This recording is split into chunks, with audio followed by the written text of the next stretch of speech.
That's him, boy. Big one! That's him! Let it get Davey.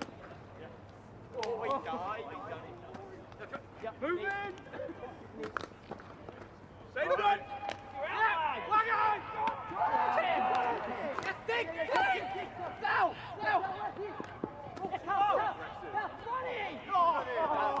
Yeah! Last goal winner! 4-1! Winner! Yes! Yes! I want the dig!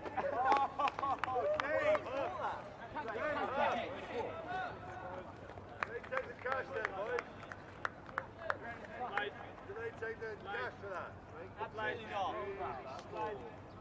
Running you. Offside. Good game, Craig.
Go, Dan!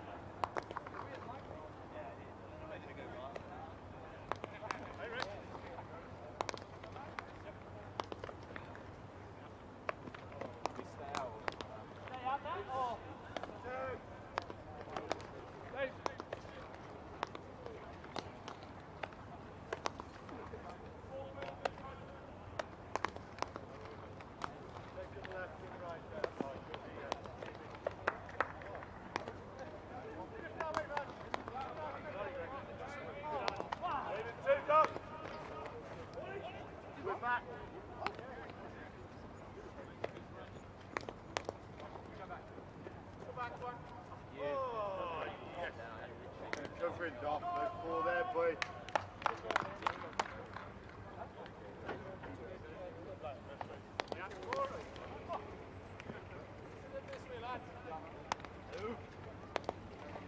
Chester.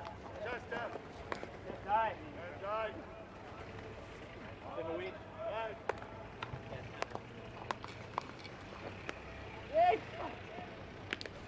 Nice, Nick.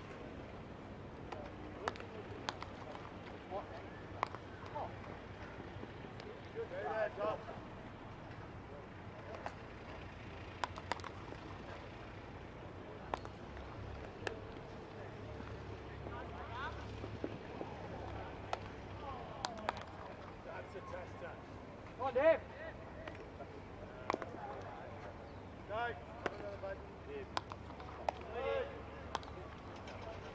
David Lloyd, first time I've talked to you since pre-season. How good is it to be back and back on the winning side this time?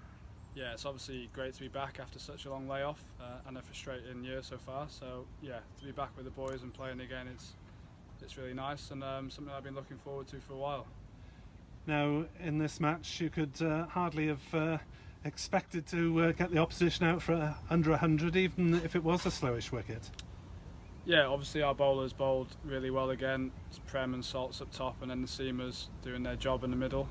They've been good at that all comp, and it's nice for us batters to kind of help them out and get the win.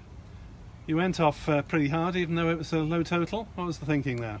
Just be positive. It can be tricky sometimes in these short chases to kind of start off quite slow, but I thought if it's there, why not have a go? And yeah, it's frustrating for me not to carry on and see the game out, which after last season I wanted to kind of work on that. So, but saying that, it's nice to get the win for the team, and the boys put in another good, solid performance.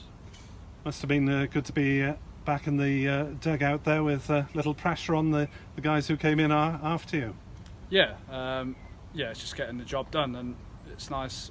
It would have been nice to do it, say 1 or 2 down, but that's the way it goes. And I don't think the pitch was a 90 all out, but yeah, we have to chase what they give us, and we did so.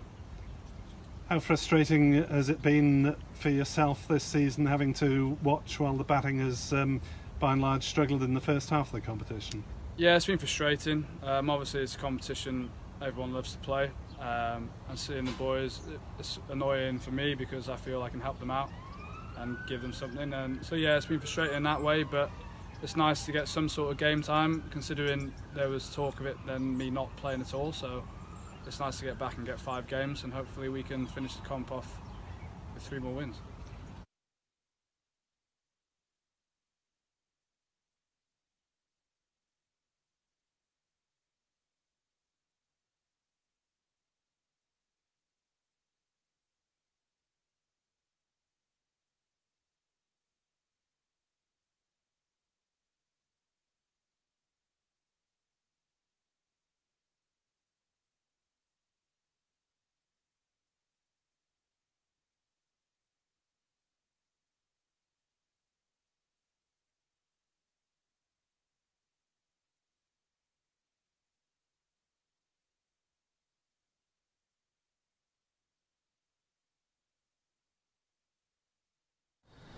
Batsman and leg stump and beat the keeper.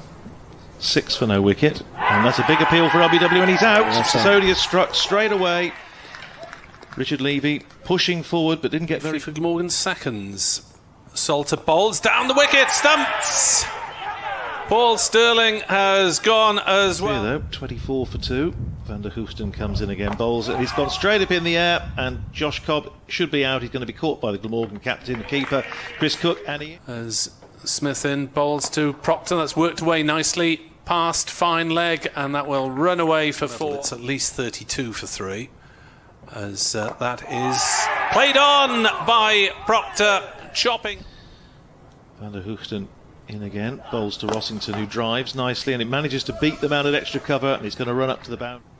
But it did take the edge. Van der Hoofden in again, bowls this time to Rossington short, and has he been caught behind? Yes, he has. He went to 54 he is. Langer in again, bowls to Sol, gives himself room, cuts, and he just clears the man at backward point. 2 overs, 1 for 11 so far. Bowling from the River Taff end, left arm round, bowls to Wakely, props it straight back to the bowler, and he's caught. They'll take those, I'm sure. Sisodiya in again, bowls to Smith, who goes for a sort of wahoo through mid-wicket, gets a thick inside edge. He's a talented lad. Sisodiya comes in again, bowls to White, who looks to cut, gets a thick outside edge, it's running down towards the boundary, and the end of August. Because he obviously wasn't involved with the Bob Willis Trophy. And this time he's gone, he's stumped. Wicket and a deep backward square, both just in off the boundary as De Hoofden bowls down the leg side, and Northamptonshire are going to benefit. Van der Hoofden in again, bowls to Berg, who cuts, and he's caught at backward point, sucker punch, short ball. Here's Smith in again, bowling this time to Sol, who's flicked that away, and I thought it was going to go for 6. Tom Sol. And Smith is in again, bowls to Sol, who pulls that up to mid-on and is going to be caught, and he is. And he comes from the Cathedral Road end, bowls, that's carved over, cover, could be caught, it is caught. Northants 98 all out as that one carved away. David Lloyd, who's on 2, Sanderson bowls to him, he hits that over the top, over mid-on, it's running down towards the boundary. Good positive statement of intent from Lloyd. It crosses the rope, chased back. What's he going to do this time? Bowls, and once again he's gone aerial. David Lloyd, it's going down towards the boundary at mid-wicket. It bounces once, it bounces twice, it crosses the rope. First over that went for 14.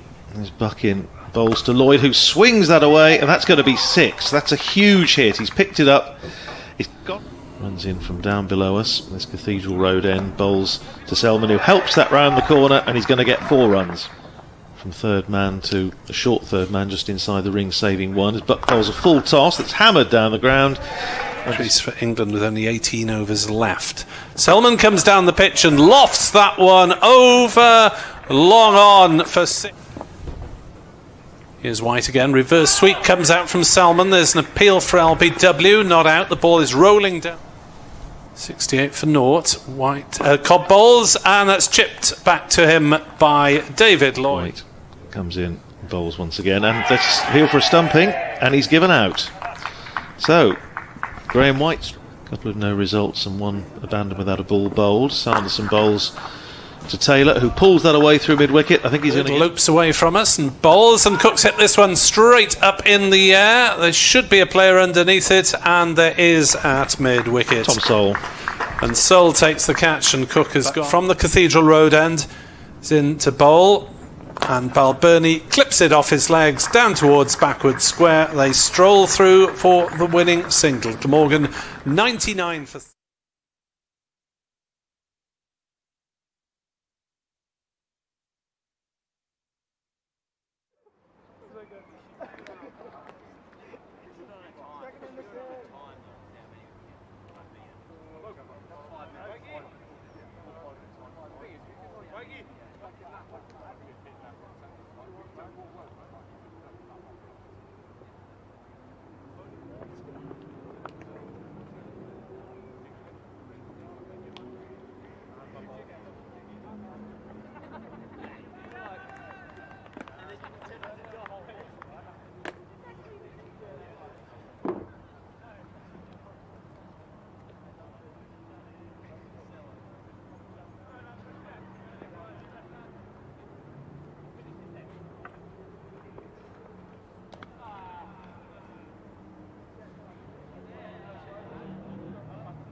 Each match is played by 2 teams of 11 players. Some are batters, some are bowlers, and there's 1 wicket-keeper. Both teams have a chance to bat and bowl. Look out for the coin toss. That's how they decide which team bats or bowls first.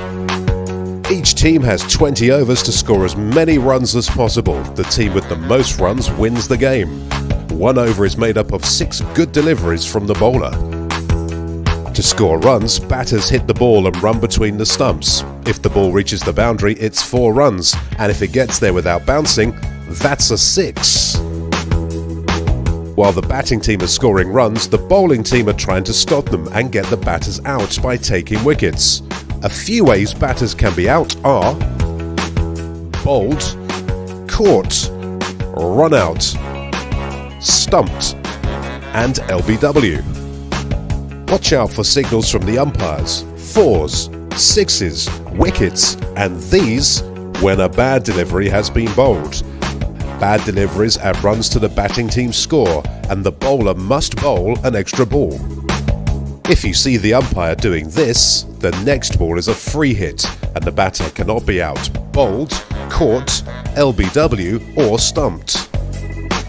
And those are all the basics you need to know to get behind your team in this year's Vitality Blast competition.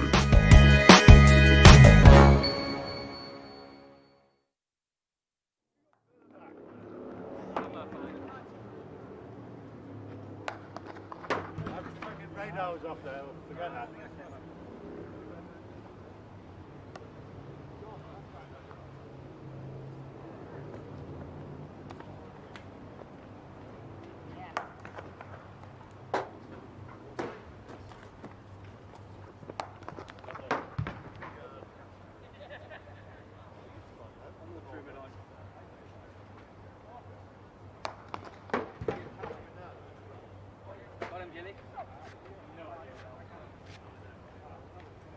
Well, they pull the cover out, don't pick that one up through. Thank you, Gilly. Come on. Good.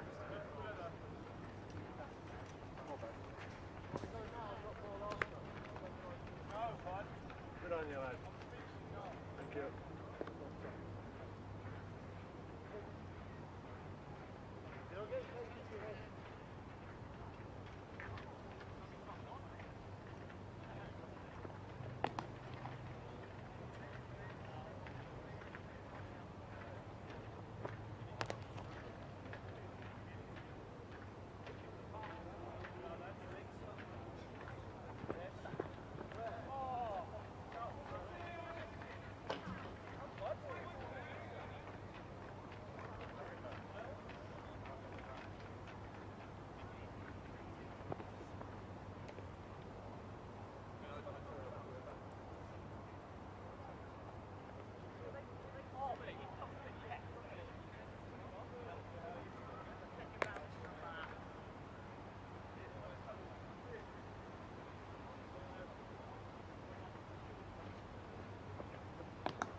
Prem, congratulations on your performance and the win. You certainly enjoyed bowling on that particular pitch out there. Yeah, no, it was good. Good deck for us to bowl on. Obviously, it's nice to all bowl well together as a unit, and yeah, nice to get a couple of poles myself as well. Did you know what the wicket was likely to play like when you went out there? To be fair, it looked like a decent deck, and but the main thing with me is just backing my skills and just bowling how I do, so it was nice to just try and put in another performance. And how does it feel to have your best T20 figures so far then? Yeah, it was nice. It's obviously nice to get a couple more wickets than what I'm used to, and yeah, I'm just trying to keep my economy rate down and just try and put in a performance for the boys. Well, it's been a tidy rate all season, 5.5 going into this game, I think. What is the secret of getting those early overs in so cheaply? Like I said in the other interview, is just knowing what men to have out, having good game plans, and yeah, just sticking to what I do best, really, in the power play especially.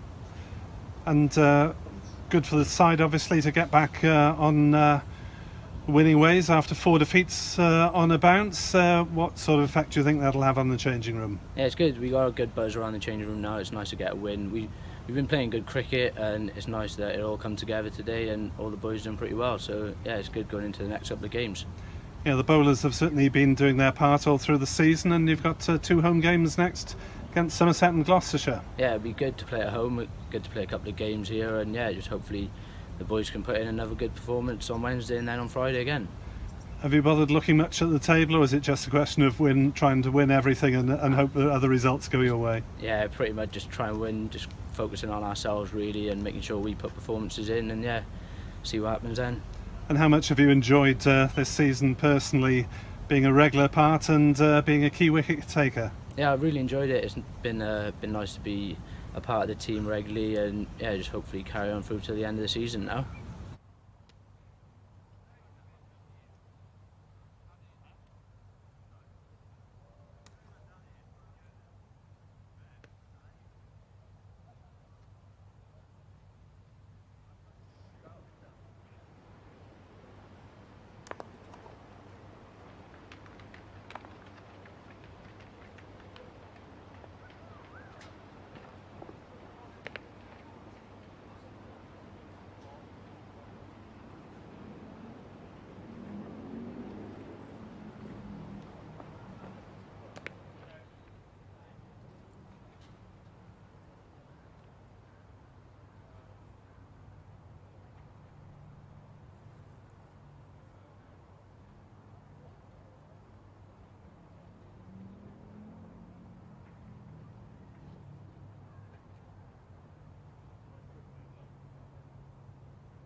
Okay, Wally, thanks for coming on the live stream. It's the big match today against Somerset. What makes this such a marquee fixture for players? Yeah, it's turned into a bit of a rivalry over the last few years. I think there's been a few players who've played for both teams. So Colin Ingram, Craig Meshter, Jim Allenby, and that's kind of helped build up the rivalry, I guess. But we do tend to have some really good games against Somerset, and you get the supporters who quite like to travel to the different grounds. Obviously, that won't be the case today. Hopefully, they'll all be watching on the live stream. But it has really built up, I think, by the quality of the cricket, and especially when you get players like Mark Straskothig in the past, and today, Babar Azam and Gregory, those kind of guys coming to play, and pitting your wits against Somerset is always one that you circle on the calendar. And then you just mentioned Babar Azam and Gregory. Are those the key players that Glamorgan need to watch out for today? Yeah, I think they're the obvious ones. I think they're the obvious players, but there's a few that may not jump out as much on the score sheet. So they'll have like a Will Smead, who made his debut the other day and got 80 odd off their academy. He's a real talent for the future. I've seen quite a lot of him over the last few years, and it'd be good to see how he goes in the T20 campaign. But they've got a lot of quality throughout their side, and it'll be a good opportunity for us to try and make amends for our loss down there a few weeks ago. And then looking at Glamorgan, the spinners in particular have done quite well. How pleasing is it to see those guys doing well, and especially a young player like Sisodiya opening the bowling? Yeah, it's been a bit of a tactical shift this year to try and use more spin. We've used spin quite a lot in the first 6 overs, and indeed in the first 2 overs. So young Sisodiya coming in and taking the responsibility to bowl the first over has been fantastic. He did it last year in the T20 side in the second team, which won the competition. So he's really earned his opportunity to do that this year, and he's improved his fielding through the winter, which is obviously a big part of T20 cricket as well. And he's come from strength to strength, and some of his performances have been really, really outstanding. Last time out on Sunday, Glamorgan got back to winning ways against Northant Steelbacks. What was the difference in that game? I think we've been really close throughout this competition. It's been a really strange comp in that, in effect, we've been in a lot of our games without actually finishing them off. So I think Sunday was the first game where everything really came together. We bowled and fielded well from the very first ball. You get 2 wickets in the first 2 overs, especially their main players, and then maintain that pressure was excellent. And then allowed us to show some freedom with the bat. So that was the first time where everything's come together. Hopefully we'll take that confidence on today. So the Bob Willis Trophy campaign's finished, and we're coming to the closing stages of the group stage of the Vitality Blast. How do you reflect on the season overall so far?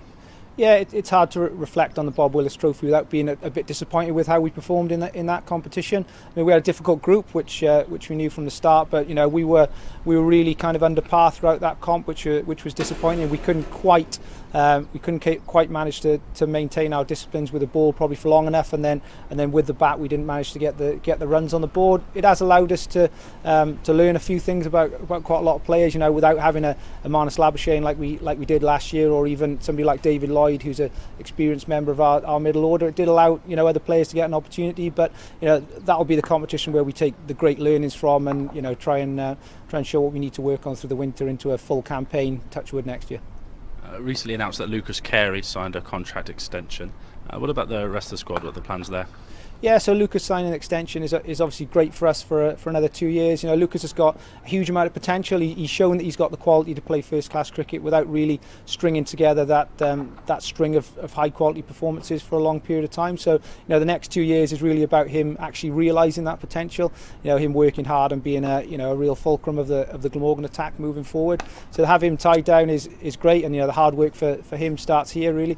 And look, it's been a difficult season when it comes to the whole squad. As people will know, we had a lot of players out of contract, and we're starting to work through those now as things like budgets become a little bit clearer, and actually the direction the game is going in becomes clearer.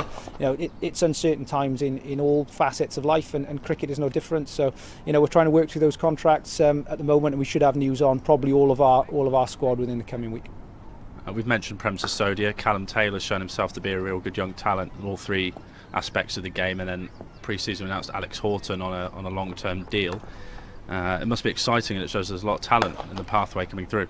Yeah, I guess they're the 2 new faces. So I've had quite a lot to do with Callum Taylor during his time playing cricket at Newport, and Callum's a really good story, I think, for us in that Callum hasn't come through our system. He was born in Wales, and then he's reappeared back from Australia as a 16-year-old. He played club cricket at Newport without being on the on the Glamorgan horizon, and got a lot of runs for Newport, got an opportunity for Wales Minor Counties, played well for them, which gave him an opportunity to play for Glamorgan's second team. Again, played well there, earned a contract, and did the same thing to earn his spot in the first team. So I think that's a really important narrative for us, in that those guys knocking around maybe outside our system, playing league cricket or minor counties cricket, they're not off our radar by any means. So Callum coming in and doing so well so early is that's really great for us.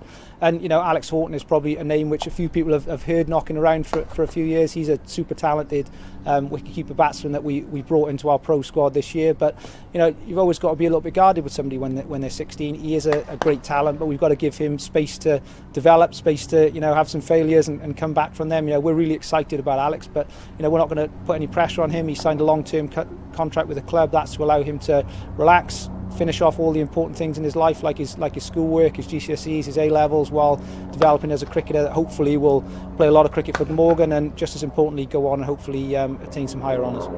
And then finally, ahead of the game today, can we tempt you into some form of prediction? A prediction? I think the sun's going to shine all night. Brilliant. Thank you for your time. Cheers.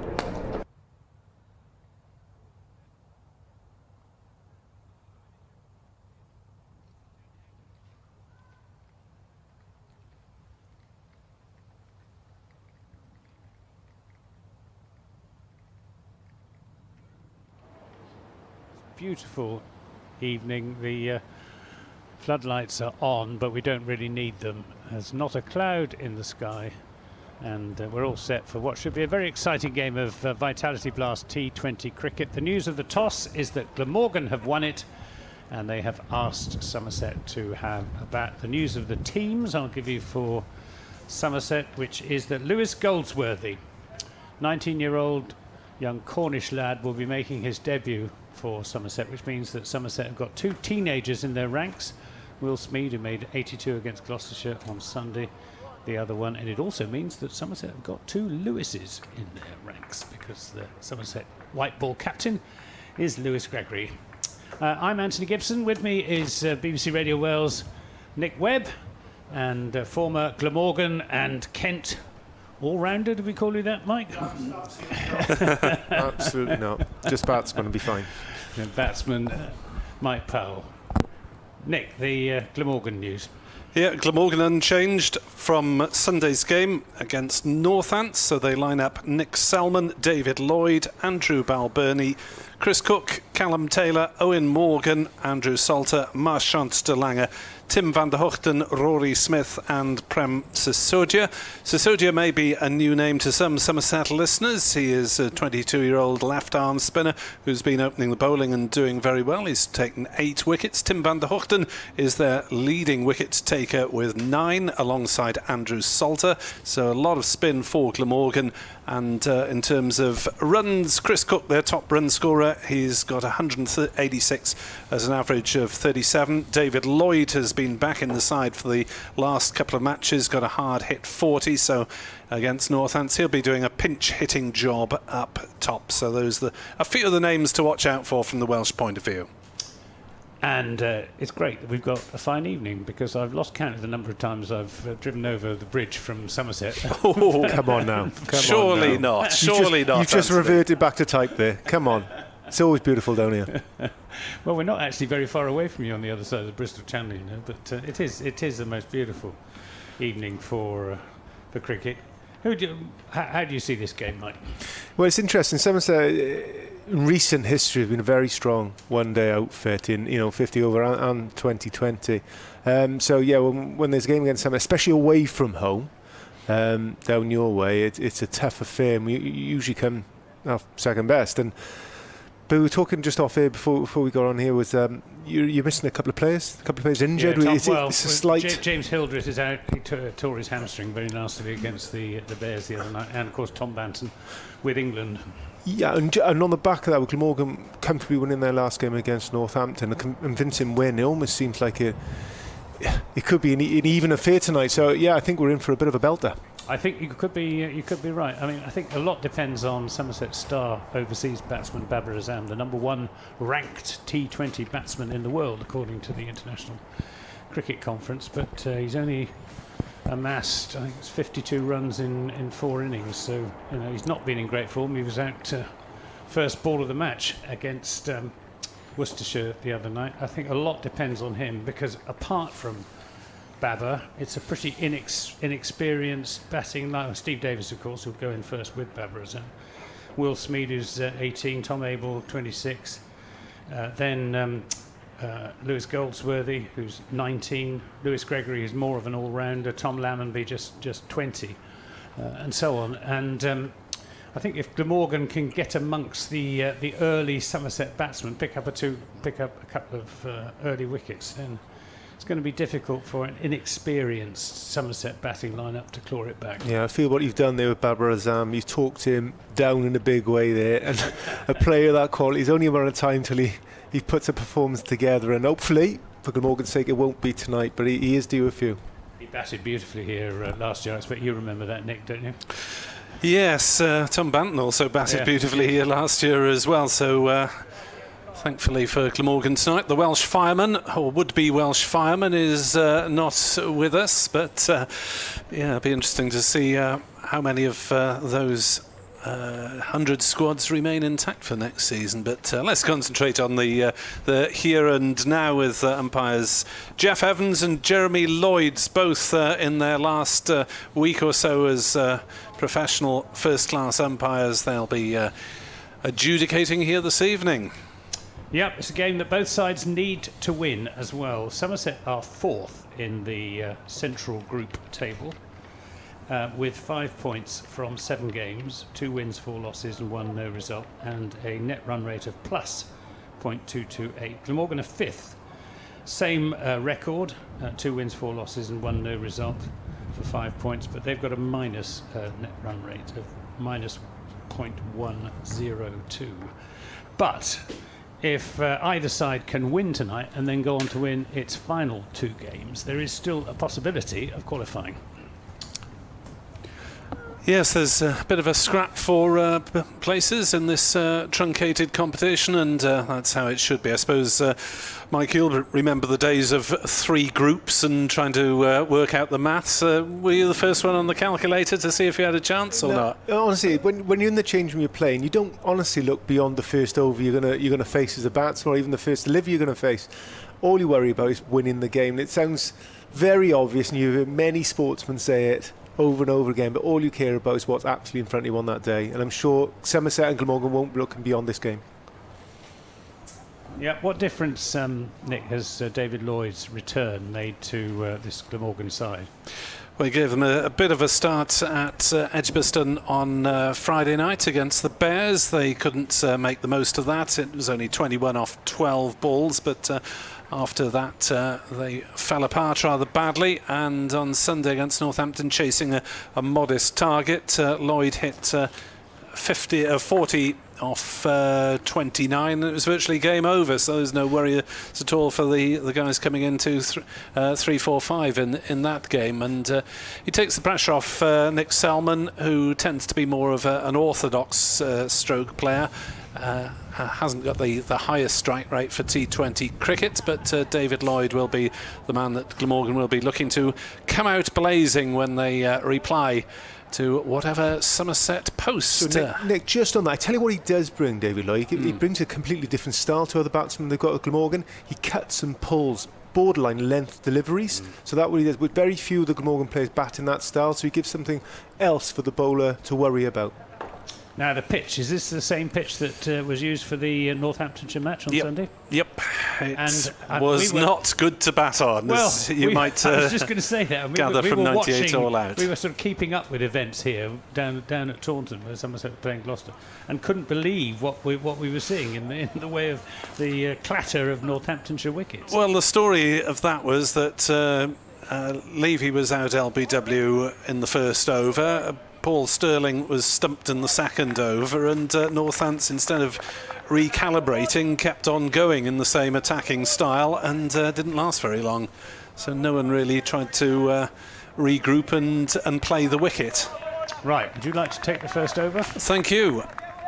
Absolute pleasure. BBC Sport Online, BBC Somerset on DAB and on the Glamorgan website, with Prem Sisodiya bowling to the left-handed Steve Davis, and Sisodiya's in from the River Taff end, and Davis defends his first ball back at the pitch. As I say, Sisodiya has taken 8 wickets for just 136 runs. He and Andrew Salter have bowled their maximum complement of overs in every game so far. Sisodiya bowls again to Davis, who drives it back to the bowler. It's a second dot ball. Sisodiya in gentle sunshine. There's just a little bit of hazy sun left over the ground, but the floodlights, of course, in full effect as Sisodiya bowls to Davis, who works on the leg side and will take a single out to mid-wicket. Somerset have only had one respectable opening partnership in this competition so far, and that was against Worcestershire at Edgbaston, which was a Worcestershire home game, bizarrely, when Babar Azam and Stephen Davis put on 90. Other than that, the opening partnerships have been in single figures. Very good evening to all our listeners in Pakistan who may be joining us as Sisodiya bowls to Babar Azam, who drives up towards long on, will get a single as Van der Hoogten fields just inside the boundary. A 2 without loss. I know that Babar's return to Somerset has boosted their following in Pakistan considerably, as Sisodiya is in to bowl to Steve Davis, who cuts. Oh, there's a slight misfield at point from Salter, which is rare, and they've gone through for the 3rd single of the over. Salter will be thoroughly displeased with that one. I think we had more than 1 million viewers and listeners on the live stream, the first match that Babar Azam played for Somerset last season. Welcome along wherever you're listening as Sisodiya bowls, and Babar works that one out to mid-wicket and will similarly take the single. 4 without loss after the first over are Somerset. I suppose, Mike, is that a sensible start from the batsman given what happened here on Sunday, or not? It's just an action replay, what we've seen every week or every game from Prem in this 2020 format. Yeah, just the 4 runs coming from it. What impressed me about Sisodiya, gets through his over so quickly. You know, that's almost take a minute and a half to get through that. And before you know it, right, it's a 19 over game. Same will happen with Salter as we go opening from the Cathedral Road end. Slightly more for them to think about, obviously the left-right-handed combination from Somerset. He's going to be bowling his off breaks, is Andrew Salter. He's going to be bowling them to Babar Azam. That's short and pulled into the onside just for comfortable enough single. Score moves on to 5 without loss. I suspect Somerset have made a resolution to themselves not to lose early wickets. It's been the bane of their Vitality Blast campaign so far. As I said, apart from that one opening partnership up at Edgbaston a couple of weeks ago. Is Salter coming around the wicket to bowl short to Stephen Davis, who doesn't really get hold of that. He's going to run away for 4, lofted straight drive, but just didn't quite time that, but well placed. 4 runs to him, 9 without loss. I think that's right, he absolutely did place it, didn't he? I think he had a little bit of time to pull it more to the leg side, but he's placed it straight over the top of the bowler's head, where there's always plenty of room. Salter again to Davis, and this time he's down the pitch, and that's not there for the hit, and he just contents himself with turning that into the onside. I think Salter saw him coming on that occasion and just fired it in a little bit quicker and more leg stumpish. Well dealt with by Davis. 10 without loss. Salter into Babar Azam, who whips that away through the onside, but it'll just be a single out to deep mid-wicket, where, who's that out there, Nick? Is that Tim Van der Hoogten?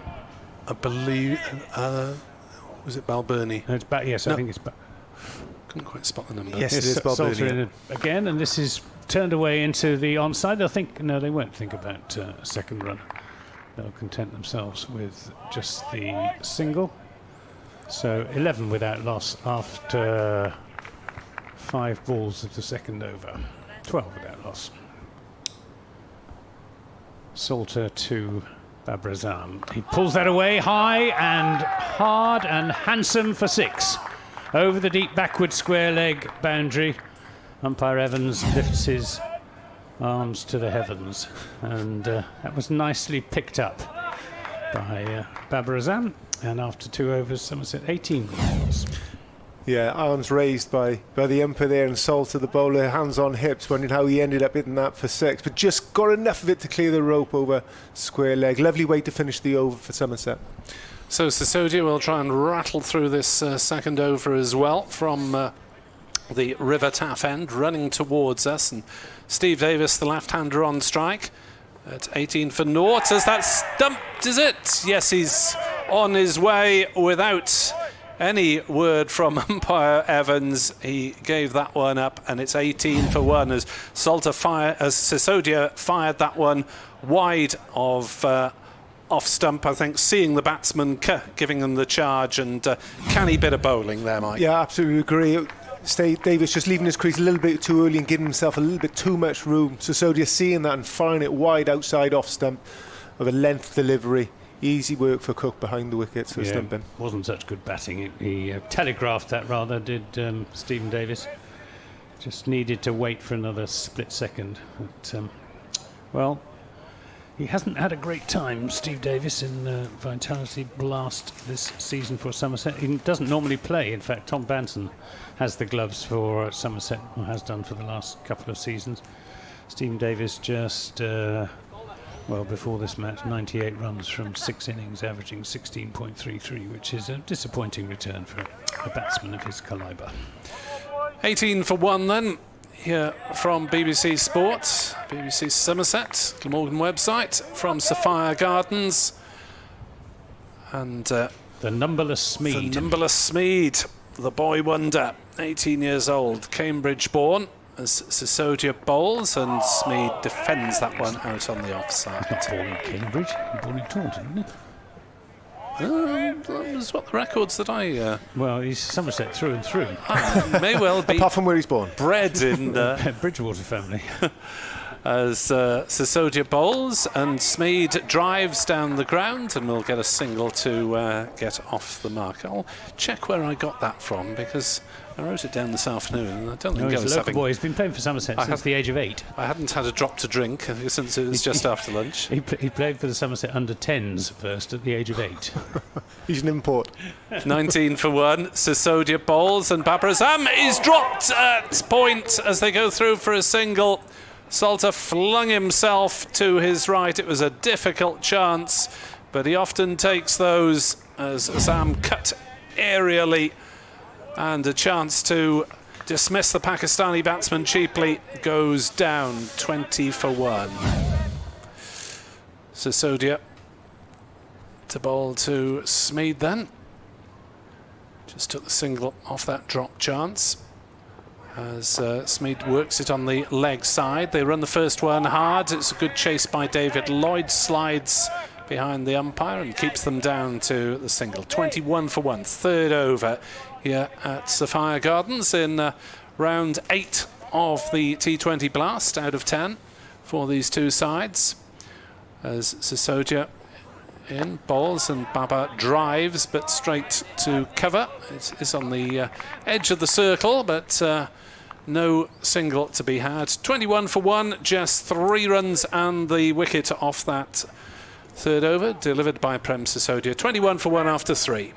Yeah, he's carrying off where he left off in the last game, Sisodiya there. Just the 7 runs coming from his 2 overs, and could have picked up the 2 opening batsmen with as well. Drop from Salter. Not a great start from Salter there, backward point. We missed a fielding that went through for 1, and obviously a drop catch there as well. There's certain players, obviously you don't want to drop anything, but there's certain players you don't want to drop when you're in the outfield. And one of them is Babar Azam. Yeah. Well, it's Will Smeed who will be on strike. What a wonderful experience for a young cricketer, only 18 years of age, to be batting with someone like Babar Azam. It can only be hugely beneficial.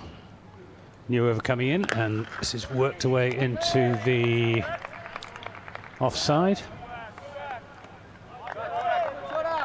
The bowler is Rory Smith. Rory Smith. Rory Smith. Yep. Who I saw down at Taunton. Yes. Seems a long time ago. It's not actually all that long ago. August the 1st. When his hair's a bit longer, and of course that was an unhappy experience for Smith because he didn't play for a month after that. Yeah. He's in again and bowls to Smeed, who gets that up in the air. He's going to be caught by Marchant de Lange, and that's the end of Will Smeed, I'm afraid. He went for a pull shot, didn't get hold of it at all. It just flew up off the top edge of the bat. Simple catch for Marchant de Lange running in from mid-off, and that's the second Somerset wicket to go down, 21 for 2. So I'm afraid Will Smeed has not followed up on his 82 against Gloucestershire on Sunday. He's gone for 2. Yeah, in fairness to Smith, he's actually rushed in there. He's late on that pull shot, and that's why he spliced the ball up towards the bowler, soft end to a shame really for a young batsman. It'd be nice to spend a bit of time out there with Azam, just to pick his brain, watch how he goes about his business, just take what you can from a quality player like that. But shame. Well, he's gone, and the new batsman, I assume, is Tom Abel, Somerset's red ball captain. He doesn't captain them in this form of the game. That's Lewis Gregory's prerogative. The batsmen have crossed while that ball was in the air. It is indeed Tom Abel. So it's Rory Smith to Babar Azam. He's in and bowls, and Azam cuts that hard down to wide third man. The fielder down there. Fielding. Good piece of fielding. They'll come back for the second run. Callum Taylor, interesting. Callum Taylor. Having one of their fastest fielders at third man. Doesn't often happen. Callum Zinzan Taylor. Father played rugby, in case you're wondering. Pontypool, isn't it? 23 for 2. Fairly typical Somerset start in this season's Vitality Blast, losing early wickets. Here's Rory Smith in and bowls to Babar Azam. Lovely on drive, but didn't quite time it as he would have wanted, and it's well cut off at mid-on. 23 for 2. We've got a slip. It's about a fourth slip, I suppose. Rory Smith to Babar Azam. Oh, and he goes for a pull shot and is beaten by a good delivery from Rory Smith, taking pace off on that occasion. Didn't bounce as much as Babar Azam was expecting either. He goes down and gives the pitch a bit of a prod, and it was one up for the bowler on that occasion.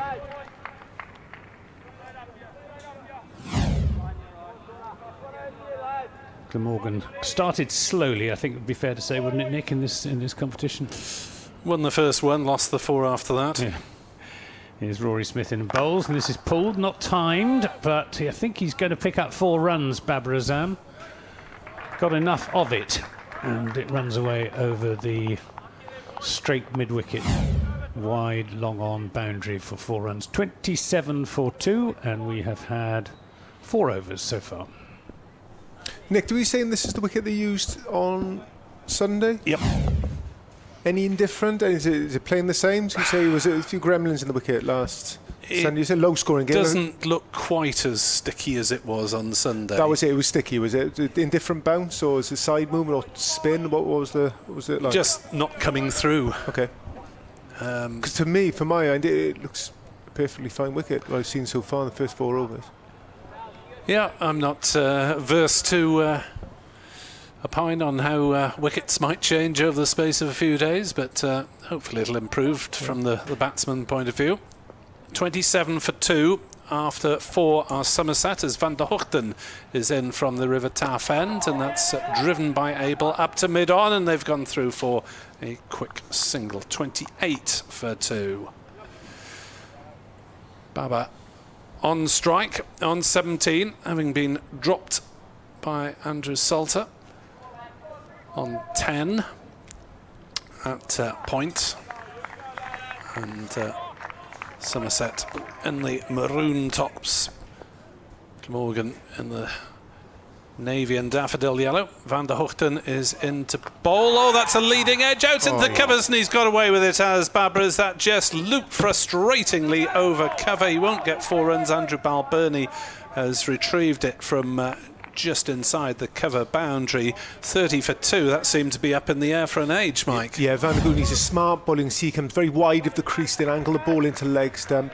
Azam just trying to work that to the leg side, but getting a leading edge over cover. Luckily not going to hand. Seemed to stay up there for an eternity, but not long enough for Glamorgan. Babar on to 19. Van der Hoogten bowls as he cuts that one hard down into the ground. Will pick up a single down to third man. Owen Morgan with the fielding down there. In front of us at the Cathedral Road end of the ground, as we look out this excellent vantage point in the media centre. And Van der Hoogten will be bowling to Tom Abel, who took his side to a stonking victory in the first match between these two sides this season. 74 not out he made. As Van der Hoogten bowls wide the crease and Abel forces it through mid-wicket. They'll pick up 1, and that'll do as Callum Taylor's throw comes into the non-striker's end. Van der Hoogten didn't pick it up, but Nick Salmon was there backing up. 32 for 2. Abel 2, Azam 20, the batsman out, Davis for 8 and Smead for 2, a wicket apiece for Sisodiya and for Rory Smith. As in comes Van der Hoogten to bowl to Babar, wide outside off stump, and a rarity called wide by umpire Jeremy Lloyd, who has a grin which I'm not sure that Van der Hoogten entirely would have appreciated. Well, he's got the guidelines to help him, hasn't he, Jeremy Lloyd's? Yes, that's outside the blue line, and he can't argue. We have the benefit of a replay via the Glamorgan video stream as Van der Hoogten bowls, and that's pulled hard out towards square leg. Oh, there's a misfield from Taylor, but he recovers quickly. The ball looked as though it might squirm over the boundary for a moment, but just the single taken in the end for Babar. 34 for 2, Somerset. It was nicely timed, that shot. It was hit hard, to be fair to Callum Taylor. And just retrieved it from inside the ropes. Van der Hoogten is in again, bowls, and that's run down nicely, wide of third man. They'll take just the single on this occasion. 35 for 2. Abel on to 3. Azam is 21. And there are 5 overs gone. 1 to go in the power play, Mike. Yeah, smart over Van der Hoogten, just the 8 runs coming from there. We change of bowling, we sticking with Smith. Still staying on. Just 6 runs come from his first over. And bowled very smartly. If anything, looked like he rushed 1 or 2 of the Somerset players with his pace. I think he has gone a little bit quicker than he has in previous years, and surprising the odd batsman. Well, he's going to be bowling to Tom Abel, who is on 2. He's in and bowls, and Abel pulls that, or more of a hook in fact. He keeps it down out to deep square leg just for a single. 36 for 2. What was the opinion of the players after Sunday's game as to what par on this pitch is, Nick? Well, I think it was considerably higher than 98. Yeah, we never really got to find out, because I suppose 130, 140 would have been the mark on Sunday, but it might well have changed in character in those few days. It looks a bit better than that this evening, I must say. Here's Smith in and bowls to Babar Azam, who's tucked up there, just manages to eke it out down to short third man for another single. 37 for 2. Getting a little bit of movement off the seam is Rory Smith. I think like the odd ball's just gripping a little bit for them. I think that what he does, he actually holds the seam up quite nicely, nips it around whenever possible, and the odd change of pace, but he's a little bit slipperier than you previously think. Here he comes again up past umpire Evans in and bowls, and this is a play and a miss by Babar Azam, and that was a quicker delivery, and it bounced as well. Beat him over the top of the outside edge as much as anything, as he looked to cut it down to wide third man. Yeah, Rory Smith lost a month of the season, which is not good when you've only got a 7-week season after that injury in Taunton. Here he comes again. High stepping run in and bowls, and another good delivery, cramping Tom Abel for room on off stump. Floodlights are on here at Sophia Gardens. The trees along the banks of the River Taff at the far end of the ground just beginning to show their autumn colours, particularly the horse chestnuts just turning from deep green to russet. This is worked away down to wide third man, but there won't be more than a single because Callum Taylor's very quick down there and gets in not a particularly good return, but which Chris Cooke can't take cleanly, but he got it in the air pretty quickly, and that was enough to deter the batsman. Not used to seeing T20 this late in the season. It's usually a championship by the time the trees are turning. Yeah. Here comes Smith again. We're in the last over of the 6-over power play, and again Babar Azam doesn't get hold of that. It's a bit of inconsistent bounce out there. That one didn't bounce as much as he was expecting. He got it away for a single to mid-wicket, but batsmen are finding it difficult to time the ball at the moment. 39 for 2 then at the end of the 6-over power play, which I should think Glamorgan would probably be happier about as a score in a situation than Somerset would. Yeah, I think Glamorgan slightly on top of them. Could have been a lot better if Andrew Salter took that catch for Zam, which would put them right on the back foot and put Glamorgan right in front. But I think they'd be happy at the start Glamorgan have got, and it almost feels like Somerset haven't really gotten to their stride as of yet. 2 down, 39 on the board. And Marchant de Lange into the attack for the first time, so Glamorgan will have got through their 5 main bowlers in the first 7 overs. De Lange then, the fastest bowler in this Glamorgan squad, is into bowl, and Babar turns it on the leg side. They might look for 2 here. That was cute play. Oh no, they've cut. Oh, there's almost a mix-up. There's no overthrow possible, but in the event, it's an action-packed single as Babar sent Tom Abel back. Yeah, it's interesting, this outfield. Most of that was on the square there, but the ball goes across it very, very slowly. So just like that, if you can just run it and the field is too deep, it's a very good chance coming back for the second. But luckily, said no, got him back in, everyone's safe.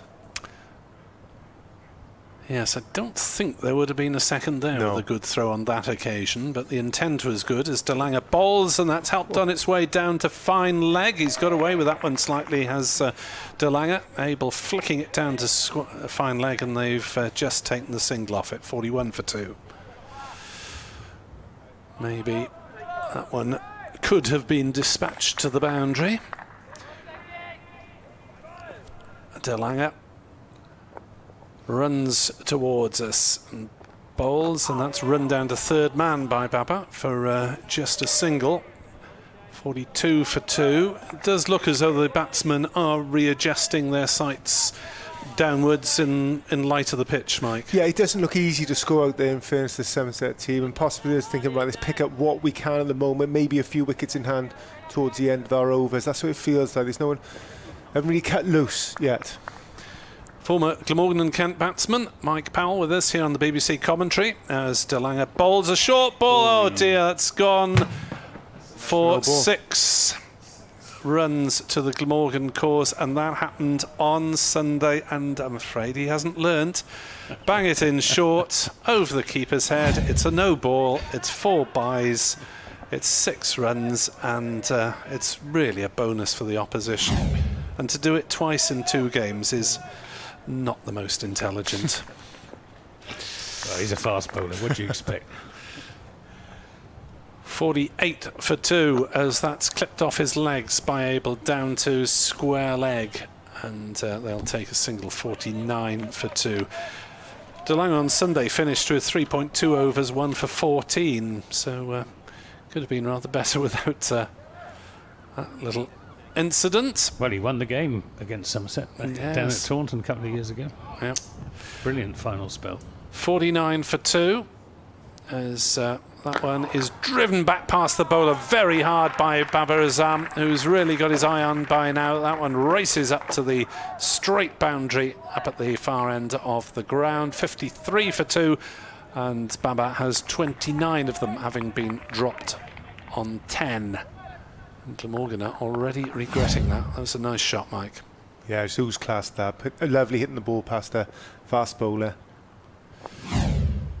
Here comes DeLange in again. Another short ball. Oh, it's pulled off a glove, I think, for 4 down to fine leg. As DeLange pitched that one short in again. And this has not been a great over for DeLange.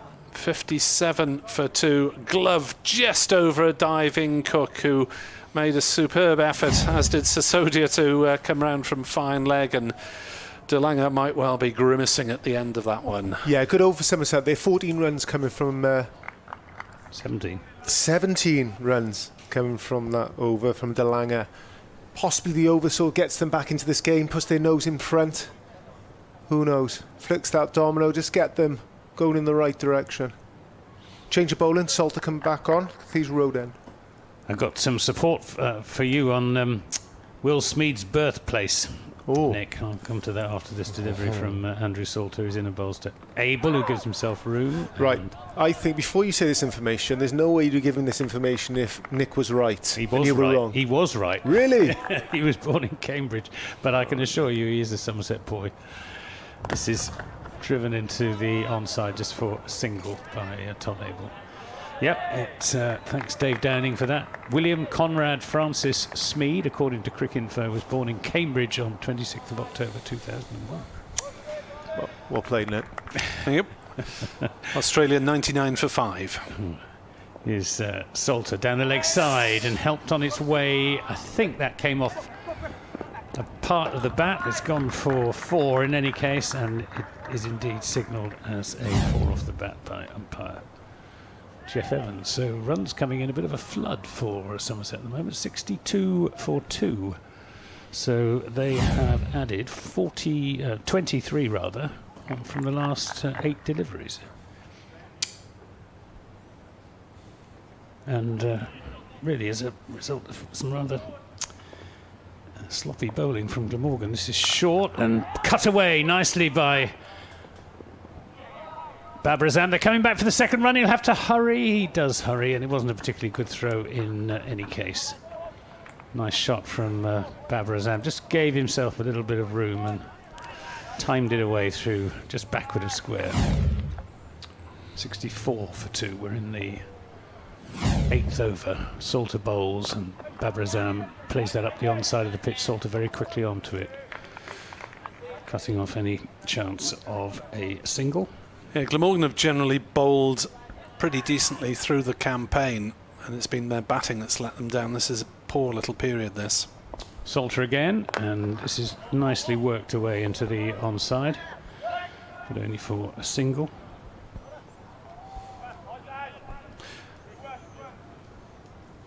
So, end of the over, 65 for 2 after 8, and this is going well for Somerset, looking a bit ominous for Glamorgan, Mike. Yeah, I agree with what you said earlier.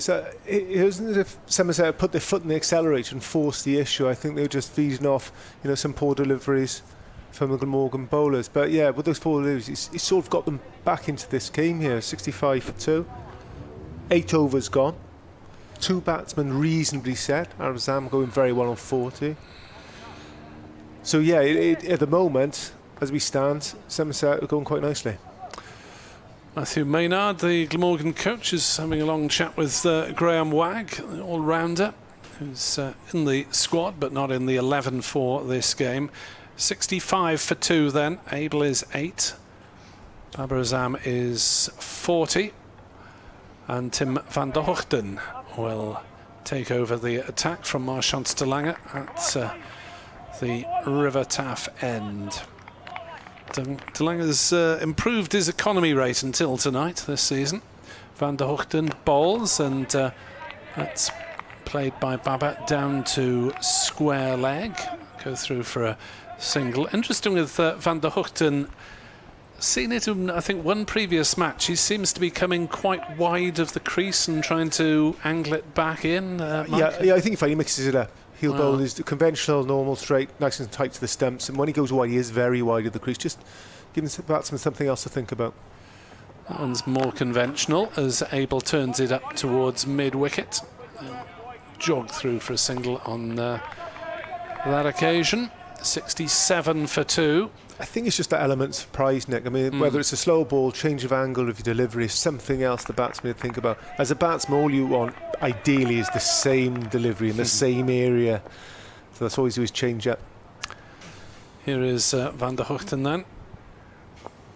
And ball, that's pulled out towards mid-wicket. That'll be just the single to Babar to move on to 42, 68 for 2. Haven't seen much in the way of power hitting so far, have we? I don't think it's that sort of pitch. Yeah, I think they might get a decent total without too much out-and-out hitting. If they continue like this, Tom Abel is on 9 and Tim van der Hoogten bowls and beats the bat there. There's a little bit of pace in it occasionally as A tried to hit it through the offside. He bowled that one from wide of the crease. Interesting how he varies the angle. So Prem Sisodiya has bowled 2 overs, 1 for 7. Andrew Salter's 2 overs have cost 22. Rory Smith 1 for 10 in his 2. Van der Hoogten is currently 1 for 11 as he finishes his second over off with this delivery, and down the wicket comes Abel and has a swing. Van der Hoogten digs it in short. Sorry, that was the penultimate ball, miscounted. That was quite an intelligent late change, I think, by Van der Hoogten. May have seen Abel coming on that occasion. The charge was premeditated. So, can he get out of the over respectably? Last delivery again short and pulled away through mid-wicket, and that'll be 4, beating David Lloyd on the square leg boundary. And it's the batsmen who end the over in the ascendancy. 72 for 2 after 9 overs here at Sophia Gardens of Somerset. Yeah, Glamorgan been slightly guilty of not finishing off their overs well. I think there haven't been many boundaries so far in the 9 overs that Somerset have faced, but I think 3 of those 9 overs, the last ball of the over, I think it's 4 actually, 4 of those 9 overs, they've either gone for a 4 or a 6. And ideally as a bowler, you want to go out your over as quietly as you possibly can, even if you have to give away a single to do that. I think to go away with a boundary from the end of the over is not criminal, but not ideal. Andrew Salter is going to bowl his 3rd over with his off spin. He's bowling to Babar Azam, and he just turns that into the onside. Again, they're thinking about 2, which is not there. That's Callum Taylor, who's changed sides. He was fielding away in front of the pavilion. He's now in front of the big stand away to our right. Another single, 73 for 2 Somerset. We're in the 10th over. This is deliberately lofted. Oh, it's going to be a catch, and is well taken down there at deep mid-off. Van der Hoogten. By Tim van der Hoogten. It was a pretty simple catch in the end. I think Tom Abel was just looking to chip it over the top of mid-off for a single. It wasn't a full-blooded hit, and he got rather too much on it and gave a pretty simple catch. So that's 73 for 3 after 2 overs of the 10th, 2 balls rather of the 10th over. Abel getting slightly stuck in his innings there. I think it's the 17 balls for his 13 runs that he picked up, but never looked real comfortable out there. Never really got going.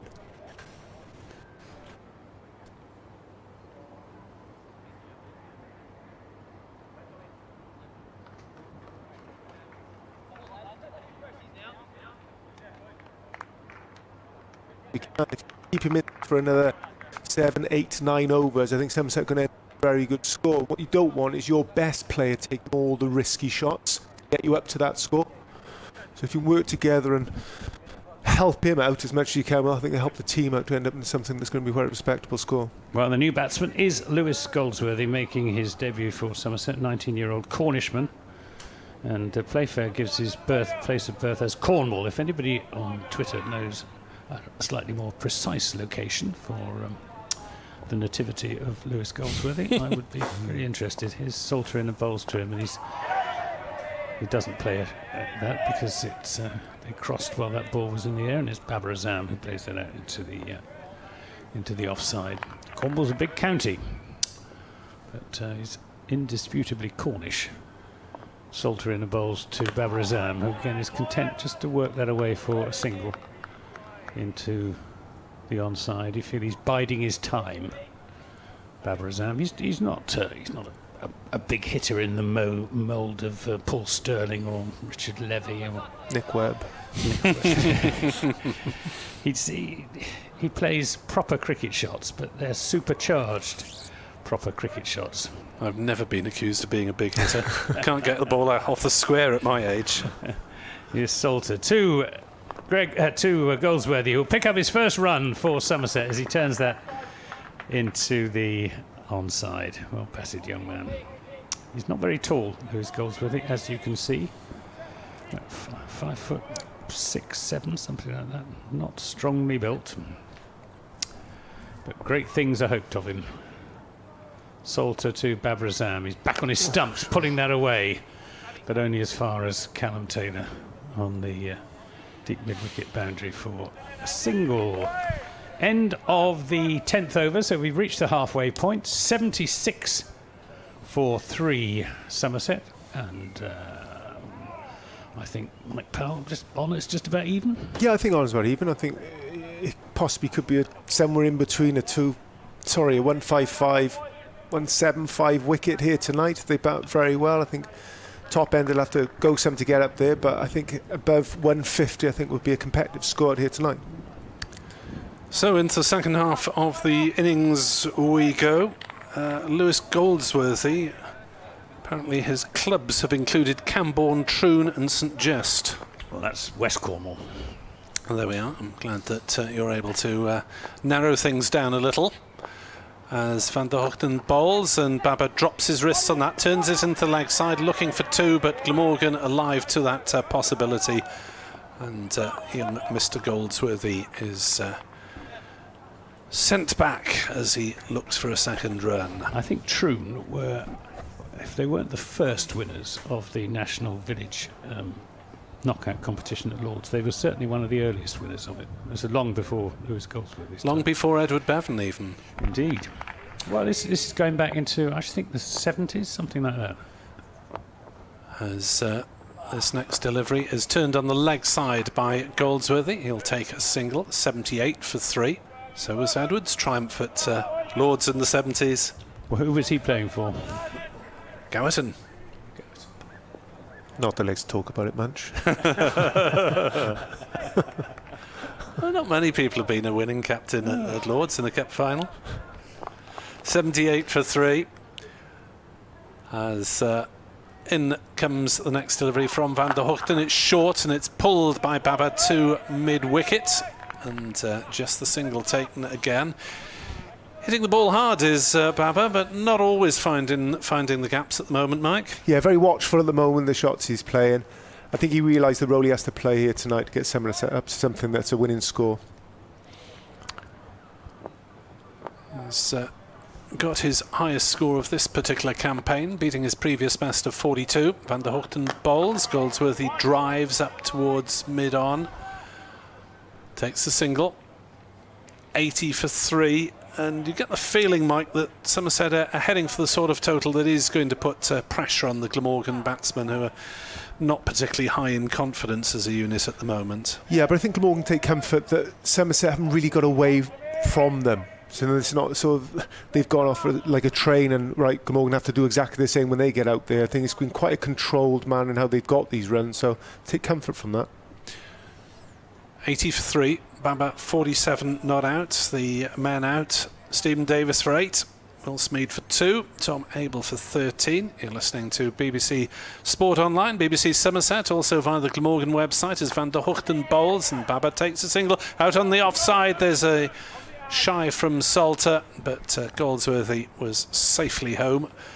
And Chris Cooke was slightly off balance as he exchanges a word with Salter.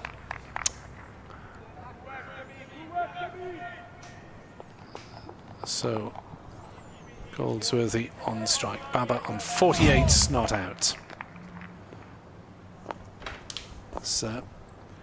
Made a half-century against England recently, did the Pakistani, as there's a pull and a miss from Goldsworthy as that one goes through outside. Off stump 2 and the over. 11 overs gone here at Sophia Gardens. It's 81 for 3 with Goldsworthy 3 and Babar Azam not out 48. And we're having, well, I'm not sure, no, we're not having any sort of break, it's just drinks being brought up. Nobody's managed to track down exactly where Lewis Goldsworthy was born in Cornwall yet. The Cricket Info apparently just gives Cornwall. Perhaps Polly Rose, the Somerset scorer, is listening and she could enlighten us. In the meantime, we've got Andrew Salter's 4th and final over. He's gone for 26 in 3 overs so far. He's in bowls, and this is hammered away. Nice shot, beautiful shot by Babar Azam. Just gave himself a little bit of room and drove it away through the offside with a beautiful flowing swing of the bat. And that's his 50 for Babar Azam. 52 he has from 34 deliveries with 5 fours and a 6. And he's looked in a different class, it has to be said, to his batting partners, as this is turned away into the onside almost effortlessly, again just for a single. 86 for 3. Class act is Babar Azam. Yeah, the best players always make it look very easy, and he makes it look very, very, very easy. Salter then to Goldsworthy, who comes down the pitch, then retreats and plays it nicely out through a gaff on the offside just for a single. Lewis Goldsworthy will be quite happy to play second fiddle to Babar Azam, just give him as much of the strike as possible. He gets a bad ball, he'll no doubt hit it hard and high and hopefully handsome. As Salter is into Babar Azam on leg stump, and again worked up to long on just for a single. Another run on the board, 88 for 3. We are in the 12th over. No real fireworks here this evening. We just had the 1-6. Babar Azam early on in the piece. He's down the pitch this time.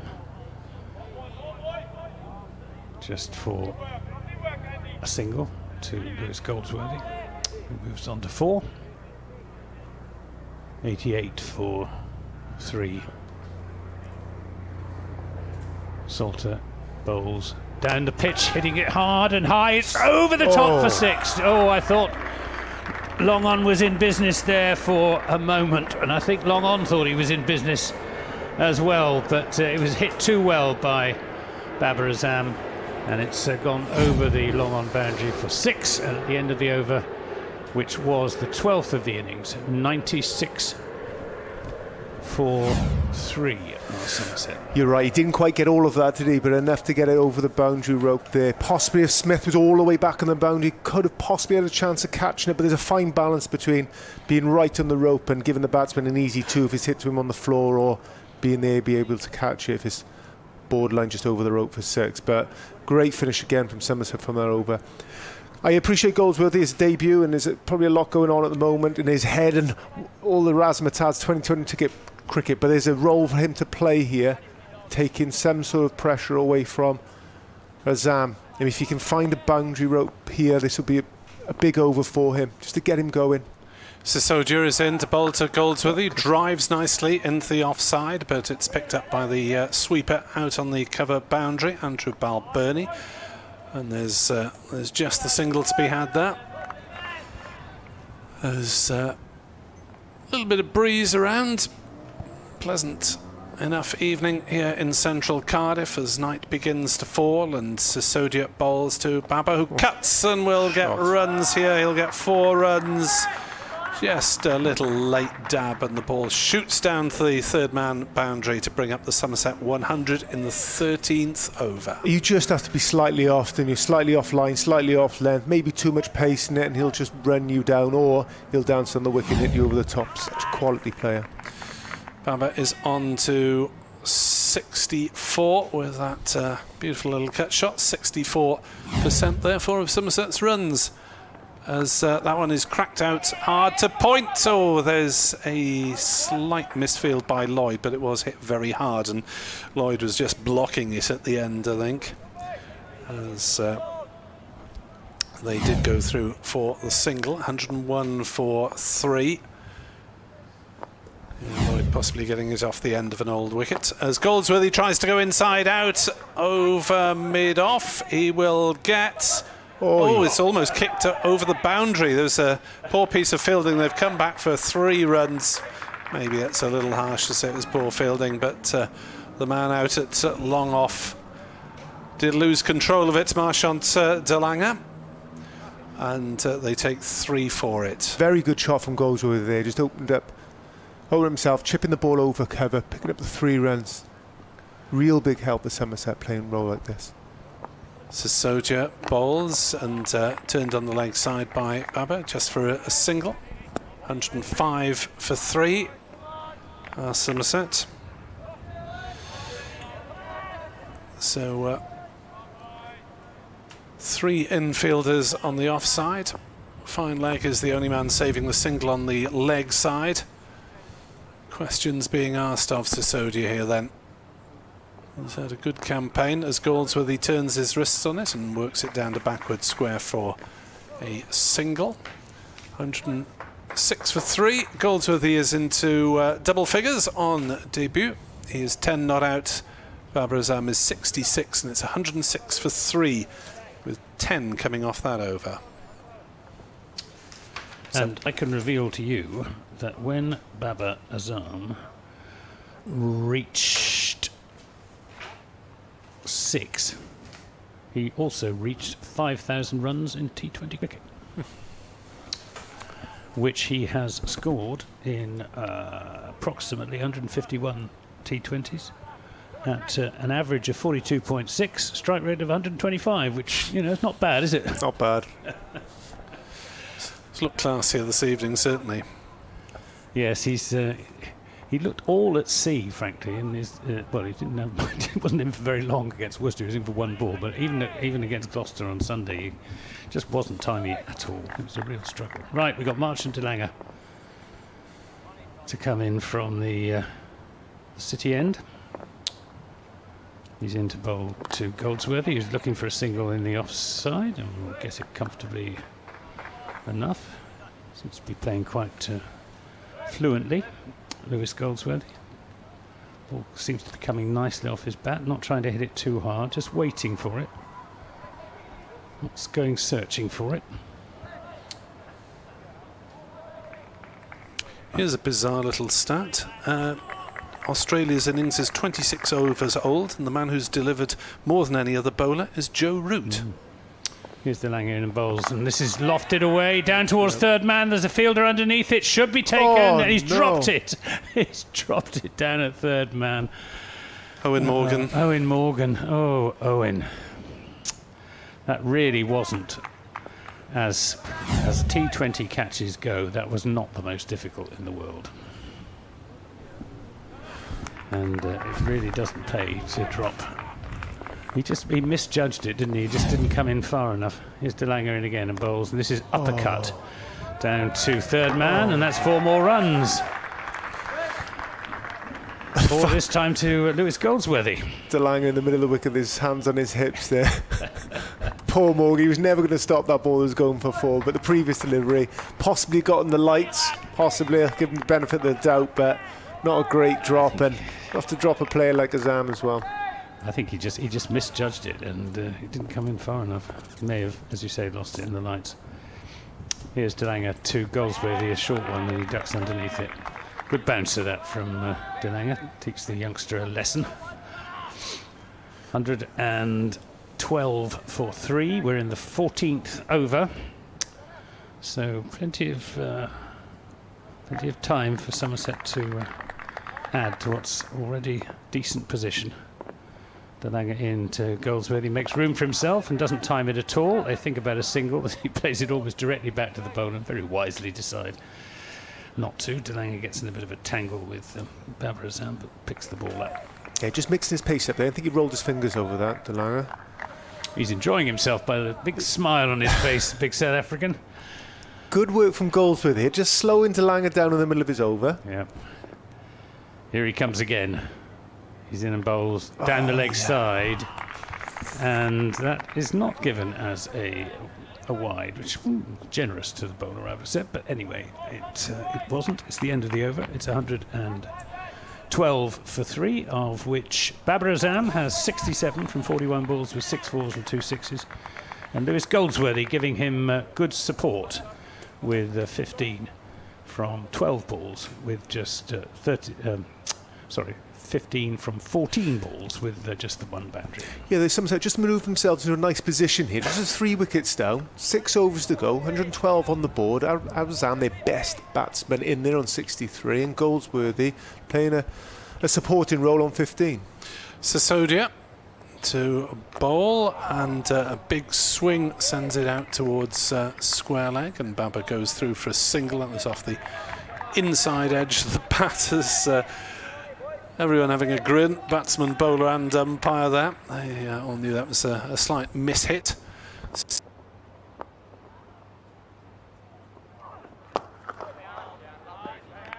We'll take the single. He's a Camborne boy, is Lewis Goldsworthy. We've had it confirmed. He was actually born in Truro, but that's where the hospital is. But he comes from Camborne. We have him pinned down. Camborne Hill, going up Camborne Hill, coming down. 114 for 3. Sisodiya bowled, straight driven hard. 4 runs, bang. First bounce, Babar moving up through the gears, coming down the wicket and sending that one back where it came from. Yeah, this was mid-on and mid-off, quite wide there, so there's a lot of space behind him. He's hit the ball straight. Short boundary straight down here at the Swalek Stadium. 118 for 3. Sisodiya to Babar, who came down the wicket. Sisodiya saw him coming, and he still worked it up towards long on. They have to work hard for the 2, and Goldsworthy showing the speed of a teenager there to get back for the second to the non-striker's end. Good turn of speed, wasn't it? One of 4 Somerset players in the England Young Lions squad for this winter's activities. Sisodiya bowls, and Goldsworthy's got in Babar's got in a right tangle there as he went to cut a wide ball and ended up falling over towards square leg. Yeah, very full delivery there. He's trying to run that pass down to third man and quite missed it, and almost overbalanced, almost got stumped, but lucky for him he stayed in his crease. 120 for 3. Babar on 74, dropped twice, and there's big appeal for LBW. Well, there was from Sisodiya.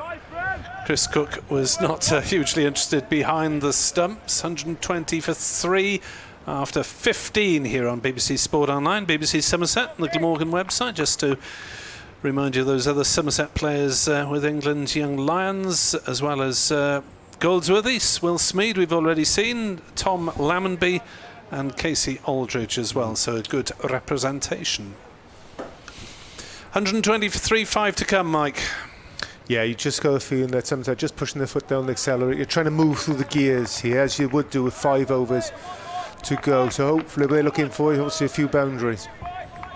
Grateful to Stuart Hughes for that information about Lewis Goldsworthy, who apparently is playing for St Just at the moment, which is right down near Land's End.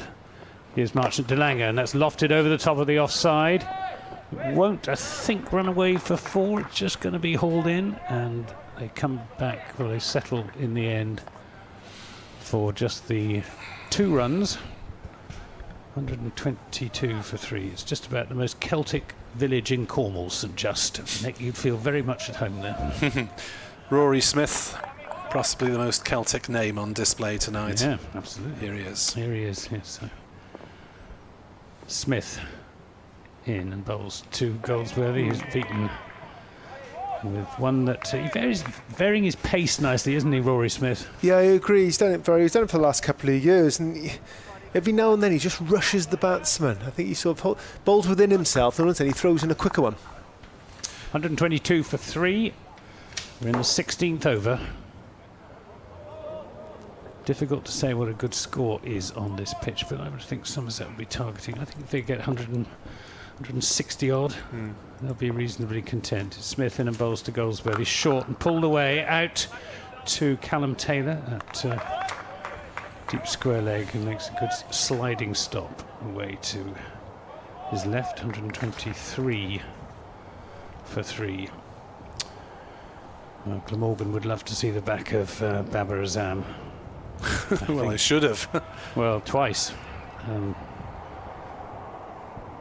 Missed by Salter at backward point.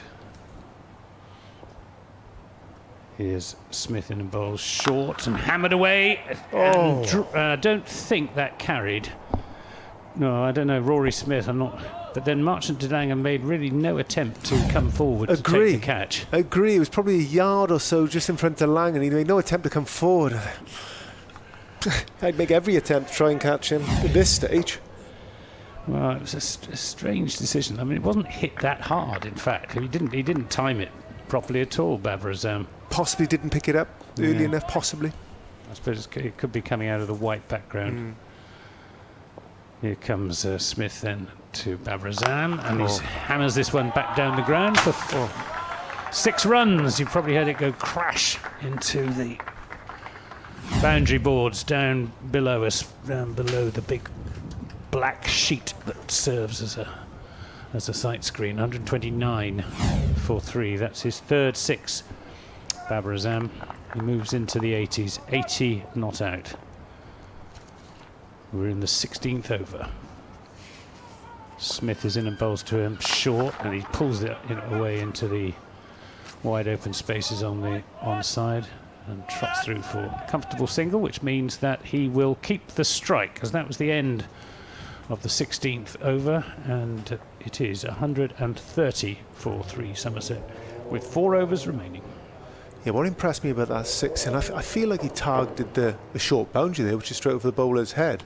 I think he had probably plenty of time to try and pull it to the longer side of the boundary, but there's 3 fielders waiting for him out there, and he actually just squatted it over the top of the bowler's head. Very, very skillful player. Well, Glamorgan have been made to pay a bit of price for dropping him.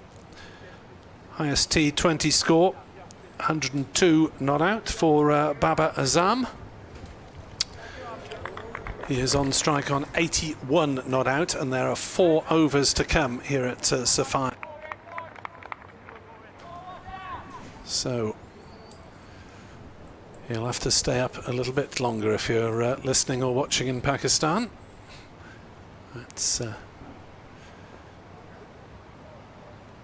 getting on towards 11:30 as de Lange bowls, and that's pulled away through the leg side for a single by Azam, who moves on to 82, 131 for 3. Glamorgan have once or twice, or most of the time, stuck with the 5 bowlers. We've seen the back of the 2 spinners. Prem Sisodiya 1 for 26 in his 4. Andrew Salter, most expensive of the season for him, 1 for 40. As that's outside off stump, and Goldsworthy reacts well, going back to way and got a bat on it. Got a single out into the covers. 132 for 3. Giving himself room was in Goldsworthy on that occasion. 132 for 3. Could we be in line for a career best for Babar at this rate? De Lange is in to bowl. That's dispatched over backward square for 6. Babar Azam really racing on now. Beautiful pickup shot, wasn't it? De Lange, South African international, just straying onto leg stump. Fatal, Mike. I think guilty of straying on a nice length to pick up as well, but in fairness, he has to play the shot, and he's got all of it, clearing the road by 10, 15 yards. So De Lange's not having the best of evenings. Smith, 3 overs, 1 for 20 so far. Van der Hoogten, 3 overs, 0 for 20. Stillanger bowls outside off stump, and he's still managed to get a bat on it backing away. Did Babar on that occasion, and they've scrambled through single. He's on to 89. 139 for 3 on this breezy evening here in Sophia Gardens. 2 balls left. See if Goldsworth can turn this into a very good over for Somerset. Next delivery from Stillanger to the youngsters, hammered out into the covers. Again off the bottom path of the bat. Balburney with the fielding single taken. 140 for 3. And you get the feeling that on what is not the easiest wicket for most batsmen, that this is already a formidable total with 3 overs left to come on this early autumn evening here at Sophia Gardens, as that's clipped up into the leg side by Goldsworthy, by Babar, and they'll comfortably come back for the second run there. 142 for 3 as Babar Azam moves into the 90s. He's on 91 not out, and there are 3 overs to come still. Yeah, I think these last 3 overs now determine whether it's a good score or a very good score that Glamorgan have to say. I think a 150 would be about par or just over, but I think we're stretching into a 165, as we said earlier. I think that'll be a tough total to chase down. Far from impossible, it's tough. Well, chap who I was playing golf with this morning said to me, what's Somerset doing then, paying all this money for Babar Azam when he hasn't scored any runs? Well, I think we've had our answer here this evening. I hope he's listening and watching tonight. It's been a bit of a right. He's been dropped twice. Okay, but you weren't playing with a Somerset coach, were you? No.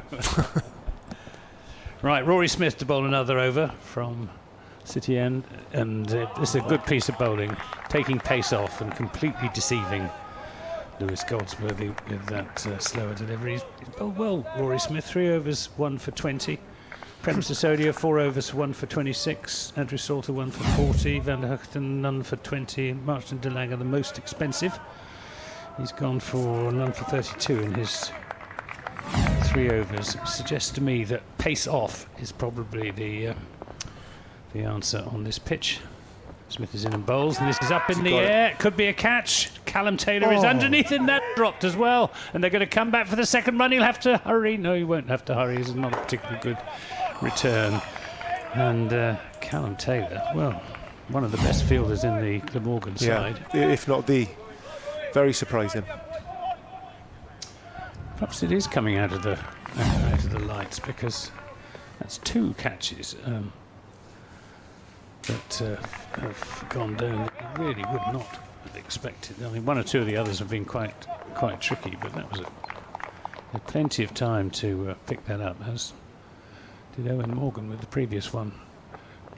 This is hit down the ground for 4 runs. Powerful shot from young Lewis Goldsworthy.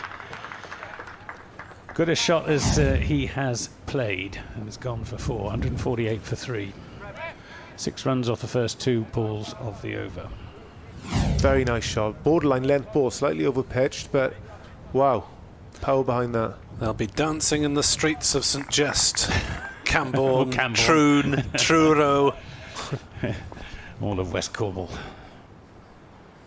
Here's Smith in and bowls. Oh my goodness me, that slipped out. And it's been very generously signalled as a dead ball by interesting Jeff Evans. Why would that be a dead ball then rather than the wide? It's crossed the crease somewhere down about a point. I did say it was generous, but could have been a wide or a no ball, couldn't it?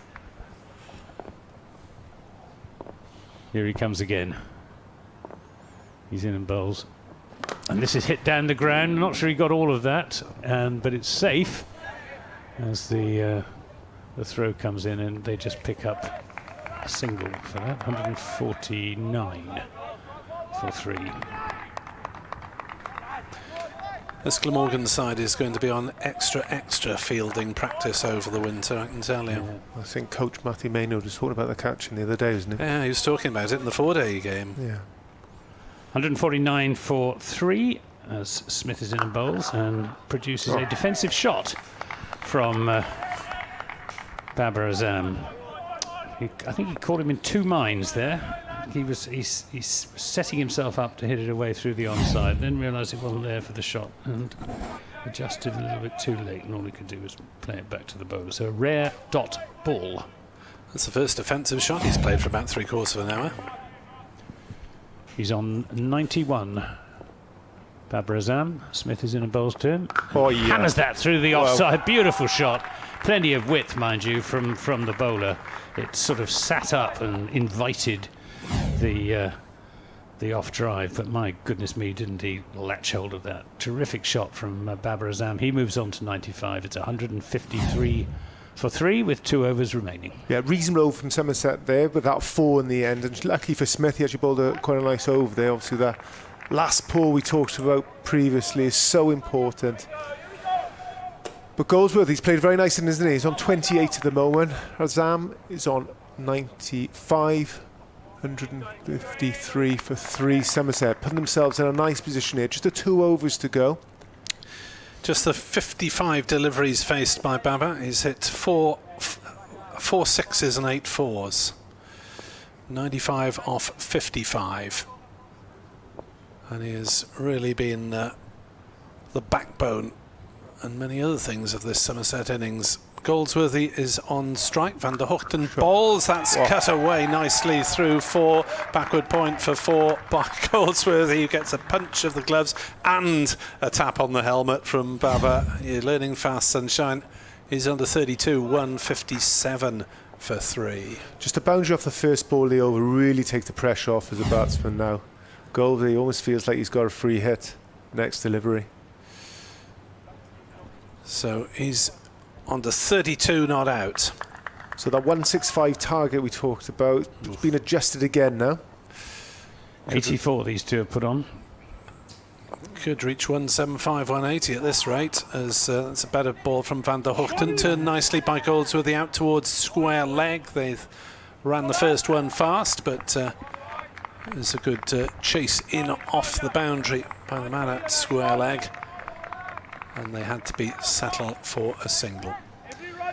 Babar Azam then is 95 not out, 158 for 3.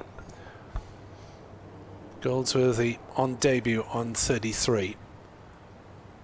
As that is pulled through mid-wicket by Babar and will pick up a couple of runs, as there's a good piece of sliding fielding on the boundary, and Babar moves on to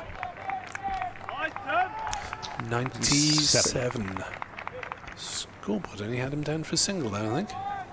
I'm sure unless they signal one short. 159 for 3 is on the board at the moment. Do you want to see him through to a likely century, Anthony? All right. Babar Azam then on 97 from 56 deliveries. He hammers this into the offside. They're going to come back for... It's going to go for 4. That's Babar Azam's century. 101 for Babar Azam. A tremendous innings on a tricky pitch here at Sophia Gardens. He takes off his helmet and raises his bat, acknowledges the cheers of his teammates who are all standing outside the pavilion away to our left, and he bows his head and kisses the ground, thanks his God, and well, terrific innings. And he just great deep breath there. He was saying, I've done it. Just ooze quality, didn't it? From the first ball to away, that ball across the rope there. It's just a shame no one's into watching innings like that. Sure, there are many watching around the world as Van der Hoogten bowls, and that's slammed hard up towards long off. Just a single there. I think that might have been a full toss, was it? Yeah. Low full toss from Van der Hoogten. Well, Glamorgan have tried everything else, but Babar has been the rock of Somerset. You can see by his reaction, looking on the screen, how pleased he is with that Babar Azam. You can say, you know. He's taking strike at the non-strikers end for a moment there as Goldsworthy has a big swing. Ball trickles up towards long on. They won't come back for a second as Chris Cooke has to make a diving football-style goalkeeper's stop from a slightly wide throw. They just took the single, so Goldsworthy is on strike at the start of the final over. 166 on the board. Could be 180 that Glamorgan have to chase, and given the frailties of their batting this season, Mike, that's going to be a hugely demanding total. Yeah, I think it is a demanding total, but the worrying thing, I think, for or maybe what the Glamorgan can take from it, is that once you get yourselves in, it just seems to sort of get a little bit easier and a little bit easier. I don't think it's the kind of wicket where you can come straight in and start whacking into all corners of the ground. So Goldsworthy on strike. Who's going to bowl the last over? On Martin 34. Delange not, is it? Yep. They've stuck with the 5 bowlers again, despite Delange being somewhat expensive. He's going to be bowling to the diminutive Lewis Goldsworthy. Big, tall, mustachioed South African fast bowler. He's in and bowls. And swung away over the top of mid-on for 4 runs. And didn't clear mid-on by very much, but just enough. 170 for 3. 5 balls remain. Lewis Goldsworthy on to 38.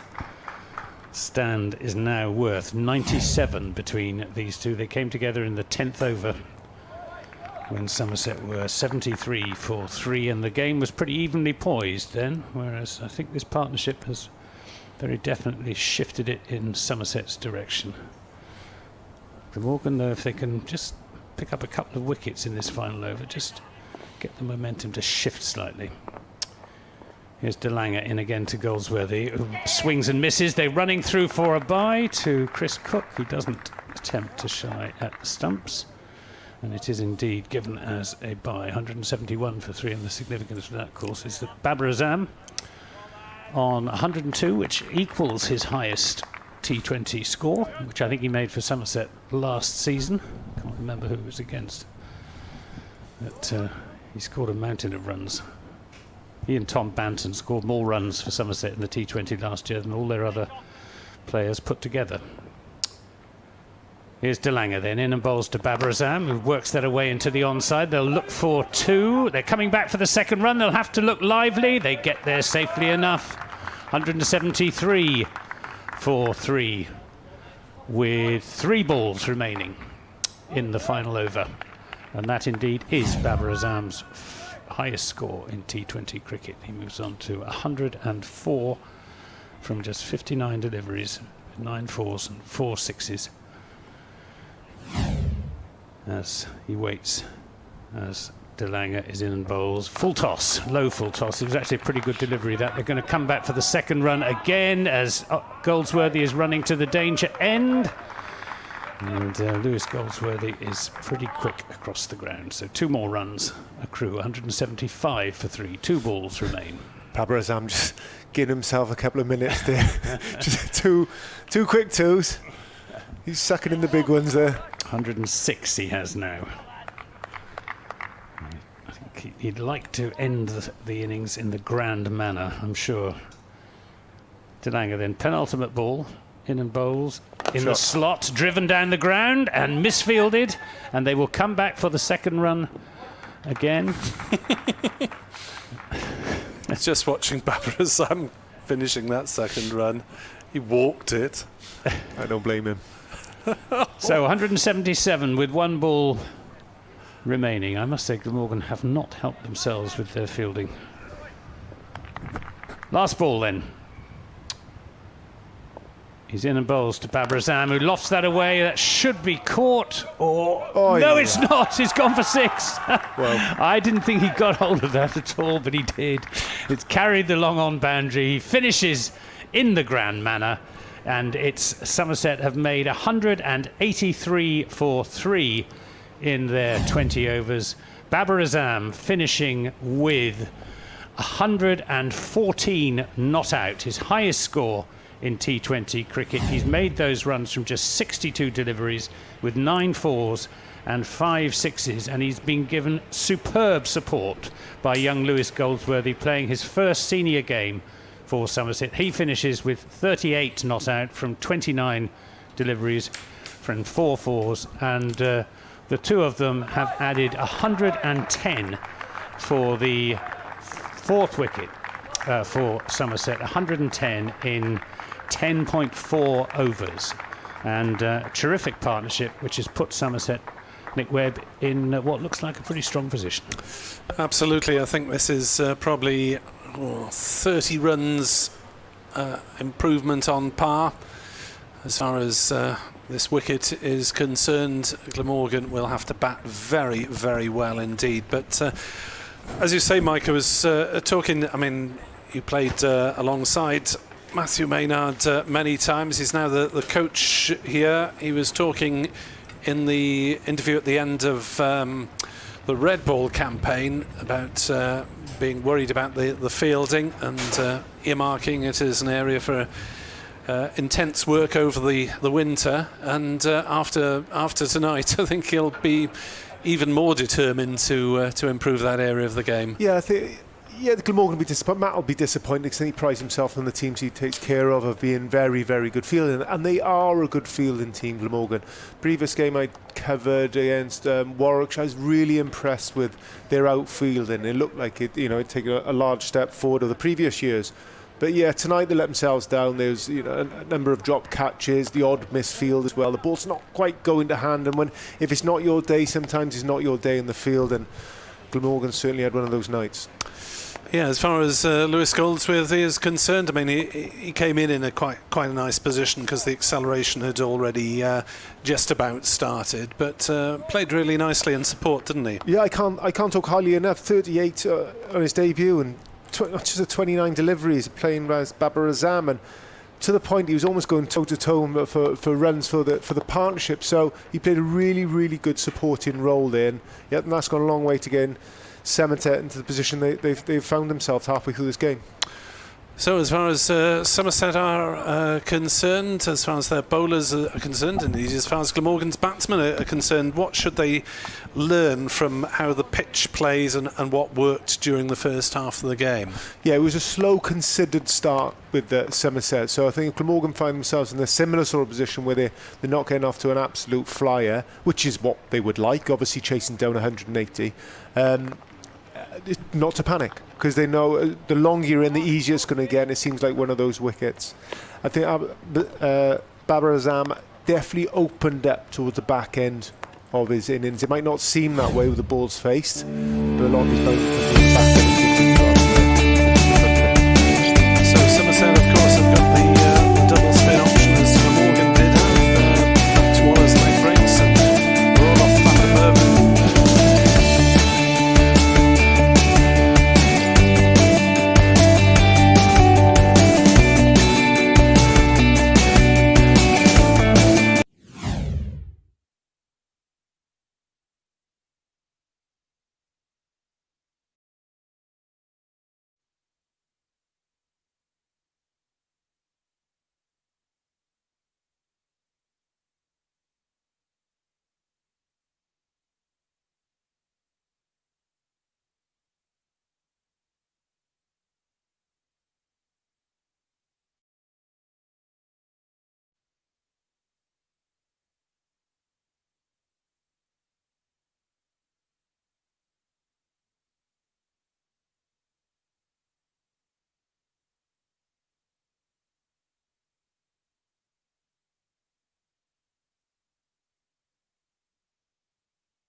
He walked through himself. He thought it was for him, but it was actually for Ian, was it?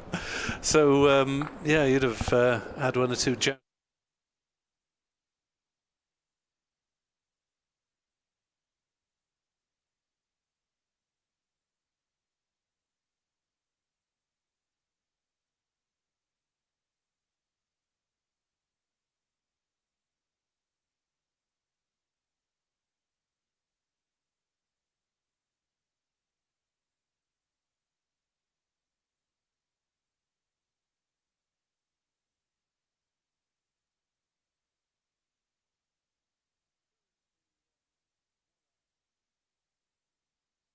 First over of the Glamorgan innings here on BBC Sport Online, BBC DAB, and also via the Glamorgan cricket website.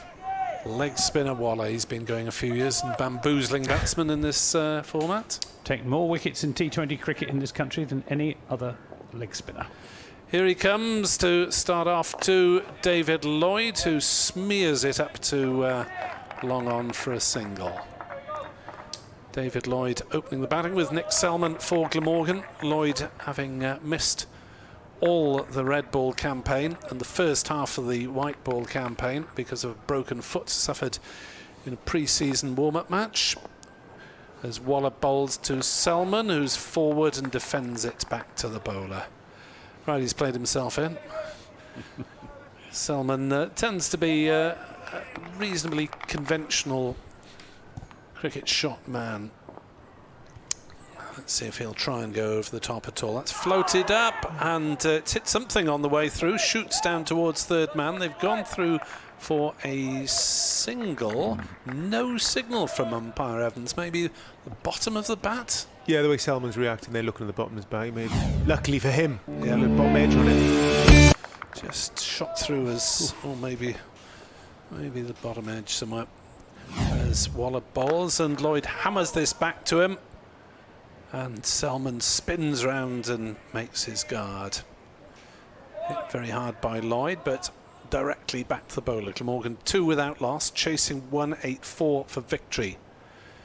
Yeah, at Sophia Gardens, night has completely fallen as Waller bowls, and Lloyd gets one off a bottom edge down towards fine leg, and they've gone through for another miss-hit single as Lloyd laughing all over his face. I suspect the bowler might not entirely share that. 3 without loss.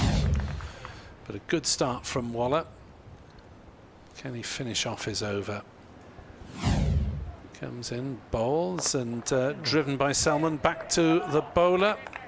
Excellent start from Waller. Just 3 off the over as Glamorgan set off in pursuit of 184 to win. Yeah, 3 off the over, but you can take him from... It's the same scenario that they had an over into Somerset in. So, yeah, not ideal start, but very similar to where Somerset were in the same stage of their innings. Yeah, he's been Somerset's most economical bowler, as Max Waller has been going at just 6.22 runs and over, and he's picked up 6 wickets. You were playing when T20 came in, Mike. You wouldn't have thought leg spinners would be most economical when this game was created. In all seriousness, when it first started, it wasn't taken seriously. The first year. We're going to have spin from the other end as well. Roloff van der Merwe is going to purvey his brand of not very slow left arm bowling. He's bowling in and bowls now, and that's in the air and caught! What a brilliant catch at backward point. Tremendous catch out there by Bartlett. George Bartlett, who leapt high and plucked that out of the air. Terrific piece of fielding. And well, if Somerset do win this game, then the fielding will have been a very important factor in it. Cool sub then. How similar is that? So if Salter caught his catch in a similar position, it's interesting, isn't it? Yeah. And that was probably a more difficult catch Much more difficult than the Salter one. Yes, that's why I wasn't sure, because Bartlett isn't in the team. He must be subbing. I'm guessing he's subbing for Babar Azam. who's worn out from running all those twos. I was thinking it was going to be Tom Lammonby at backward point, but terrific piece of fielding. Leapt like the proverbial salmon, like Mike Powell in his pomp. So 3 for 1, and roll off strikes.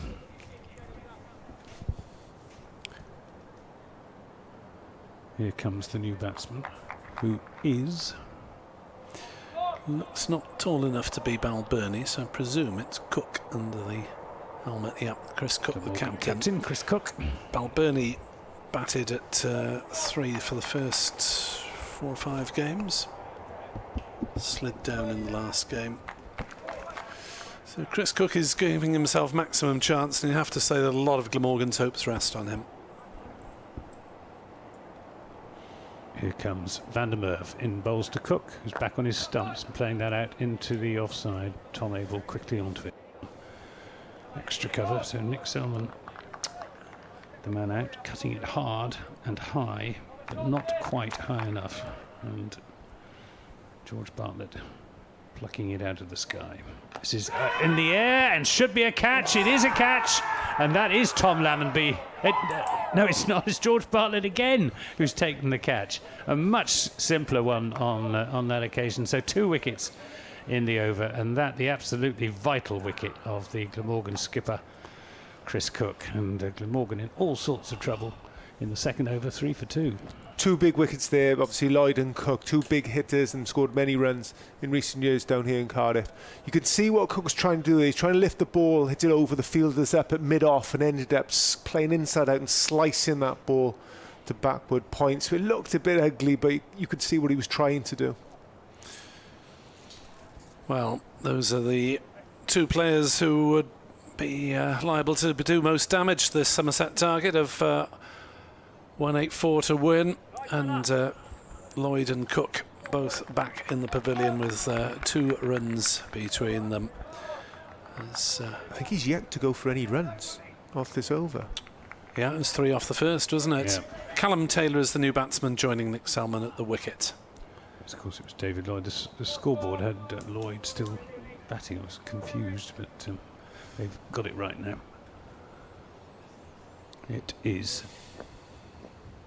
Callum Taylor then, facing Roelof van der Merwe. Just makes an adjustment to his field. 3 for 2, Glamorgan. Van der Merwe is in and bowls, and up here and there. As it's poked suspiciously up the onside of the pitch. Somerset making 183 for 3 in their 20 overs. Van der Merwe is in and bowls, and this is again played up on the onside of the pitch, and Van der Merwe gets across quickly to do the fielding himself. So if this ball is not scored off, it will be a double wicket maiden. And it won't be scored off, as that's played to Tom Abel at extra cover. So well bowled Roelof van der Merwe, and after 2 overs, Glamorgan needing 184 to win here at Sophia Gardens this evening. 3 for 2. Perfect start for Somerset. 2 big hitters from Glamorgan in the shed. 2 relatively inexperienced batsmen out there at the moment, in the form of Taylor and Selman. Yeah, Taylor in just his second season in the first team. Selman more experienced, but has played relatively little T20 cricket. He was on strike, gets a full toss, it seemed, from Waller that's hit up towards long on, but that's a fine piece of there from Lammonby to keep them down to a single. Throw on the run. 4 for 2 Glamorgan, hitting 184 to win. So Waller is in to bowl to Callum Taylor, who drives out into the offside. Nice shot for no run. Dot ball. I think Babar Azam is back on. I think he's at short third man. As Waller into bowl, and forward comes Taylor. Had to poke at it defensively in the end. Callum Taylor, top score this season of 23. Facing up to Max Waller, and drives that one up towards long on, where Overton does the fielding. Single taken. 5 for 2 Glamorgan in this third over. And there is nowhere to hide in this form of cricket. No real time to rebuild as Wallop bowls, and that's played out into the offside by Salmon, but again it's a dot ball, and the pressure piling up on Glamorgan even at this very early stage of the innings. As Wallop bowls, that seemed to keep a little bit low as Salmon tucks it up towards long on for single. 6 for 2. And when you're chasing 184 to win, Glamorgan already well behind the 8 ball, and there's no place to hide in T20, mate. You have to keep on swinging. Yeah, it's interesting. There's only 3 overs gone in this innings. We do get that slightly sinking feeling that they're going further and further behind the run rate. Well, Van der Merwe is going to bowl. This is not the usual Somerset pattern. They normally bowl 1 over of spin at the start and then bring the medium paces on. Could be 4 each at this rate. Here is Van der Merwe in bowls, and he's just pushed into the offside and tumbles down the pitch. Tumbles down the pitch. Never was a single there. Van der Merwe in bowls. He's making room for himself, and again can't get it through the infield. Pressure building all the time on these Glamorgan batsmen. Van der Merwe bowls, pulls this one down, and that is hit through the offside for 4 runs. He found the gap there, did Nick Selman very nicely, and nothing that Tom Abel could do about that. It was short, dragged down by Roelof van der Merwe, steered away through the offside. 4 runs.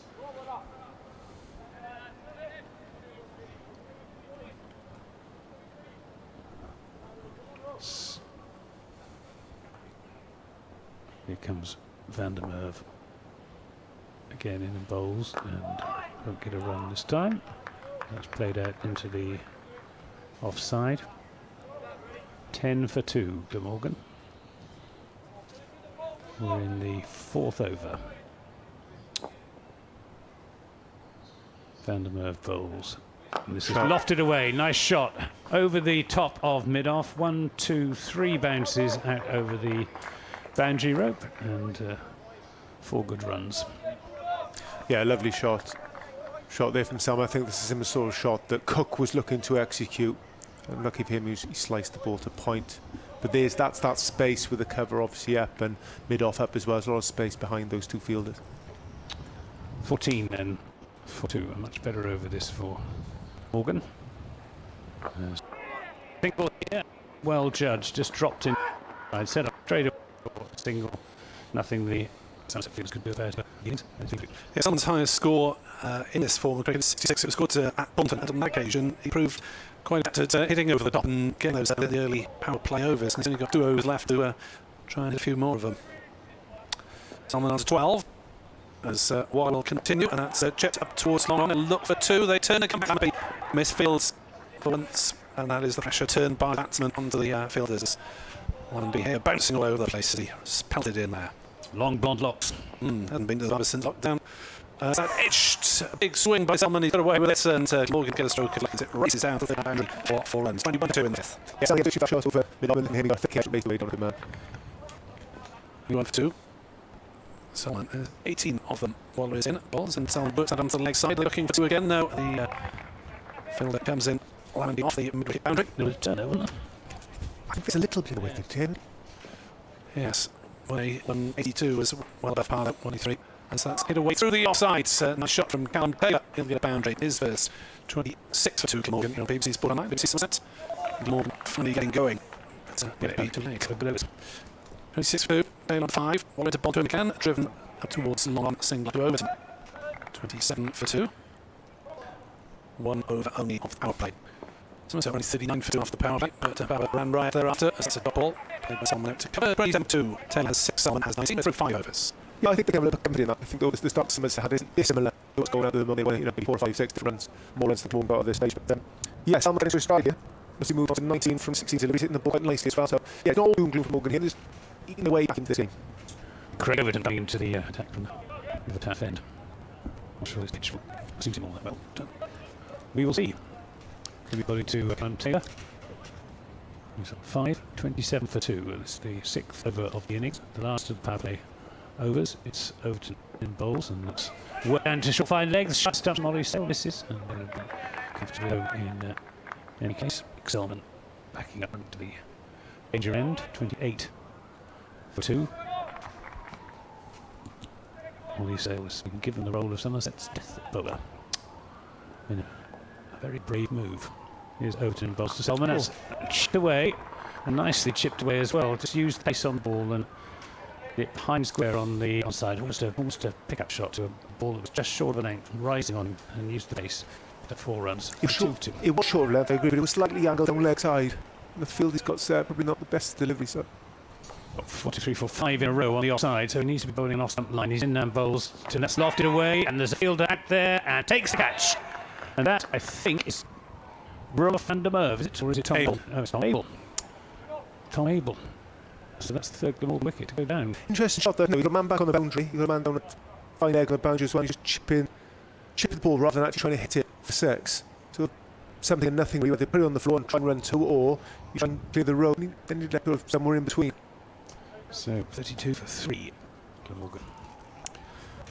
Yes, I'm minded to consult the Glamorgan 2020 yearbook, which informs me that Glamorgan's largest margin of defeat in this competition is 101. Oh, Nick, come on, mate. 101 runs. Come on. At Worcester, 2009. 5 overs in. Celtic fatalism, that is. You're breaking me. I'm trying an anti-commentator's curse, you see. If you look something up, then it won't happen. The well-known law of broadcasting. 32 for 3. I think one of the greatest shot in the world, was it? Didn't seem to hit with any real conviction. It was something like, if you've got a man back on the boundary, try and clear him or try and run 2 against him, and it's chipped up for him. Oh well, that's the end of Nick Salmon. Just started going there, didn't he? Come for 23. The new batsman is Balbirnie, but he's not on strike at the moment because they crossed him that ball in the air. So Callum Taylor. Zip in, please. Yeah. It was Gregory, the captain, that slipped his Overton in. Oh! Good piece of bowling. Well played by Taylor. Much better, quicker delivery from Craig Overton. Affects my friend's getting a bit of a footing for once. Yeah, it's quite a breeze blowing across the ground from the west to east. Here's Overton in bowls to Taylor, who launches that way down towards the boundary at the far end for 6. Must have just carried the boundary rope and cannoned off the boundary boards behind it because, well, van der Merwe didn't have to move very far to do the fielding. But an over low, 38 for 3 now. Glamorgan, and Taylor goes on to 12. Another expensive over this, but it has had a wicket in it, and play and a miss, swing miss on that occasion from Callum Taylor. So 38 for 3, played Somerset 39 for 2. Not too much in it on paper, but perhaps the difference could be Babar Azam. Yeah, I think it will be at the end of the game. I think about the stage of Somerset, I think they got themselves going. Not with them, I think we were discussing them putting the foot in the accelerator, more the indifferent bowling they were receiving at the time. Yeah, a couple of poor overs from Glamorgan, wasn't it? So if they're going to take anything from that end, if they can keep it tight to make Glamorgan, on the initiative, they must, push the accelerator rather than feed off our bad bowling. Here we are. Lewis Goldsworthy is going to have a bowl with his left arm. Not something I expected. No, but you can tell when Lewis Gregory has done that, hasn't he? With the run rate required at 10.43, 3 wickets down already. Here is Goldsworthy into Balbirnie, who drives a full toss out through the covers. He'll pick up a couple of runs. There's a scrambling stop by Waller on the ropes close to the indoor cricket school away to our left. But good chance to get Goldsworthy into the game in terms of bowling. He's already done it in terms of batting, as that's driven down the ground by Balbirnie for a single this time. Not far away from the bowler in his follow through. No, it wasn't entirely under control, that one from Balbirnie, the Ireland captain. Morgan needs some heroics from him. 41 for 3 in the 7th, chasing 184 to win. Reverse sweep comes out and Taylor misses.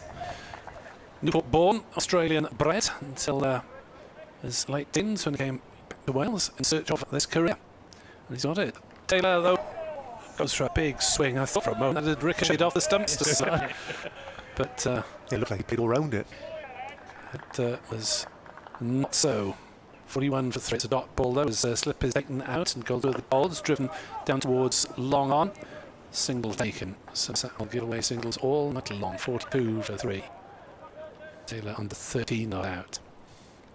Balbirnie with the international experience. Builds with the bowls to him, steps back and hits it through the covers, but Somerset now have got a sweeper on the cover boundary, so it's just a single again. And a decent start from Lewis Goldsworthy with the ball. 43 for 3 off 7, 5 off. Yeah, very encouraging start. I can't tell this, but he certainly doesn't seem to lack self-confidence. Stepped up and, all right, first ball's a full toss, but not wrong with the rest of the over. And big stage, this.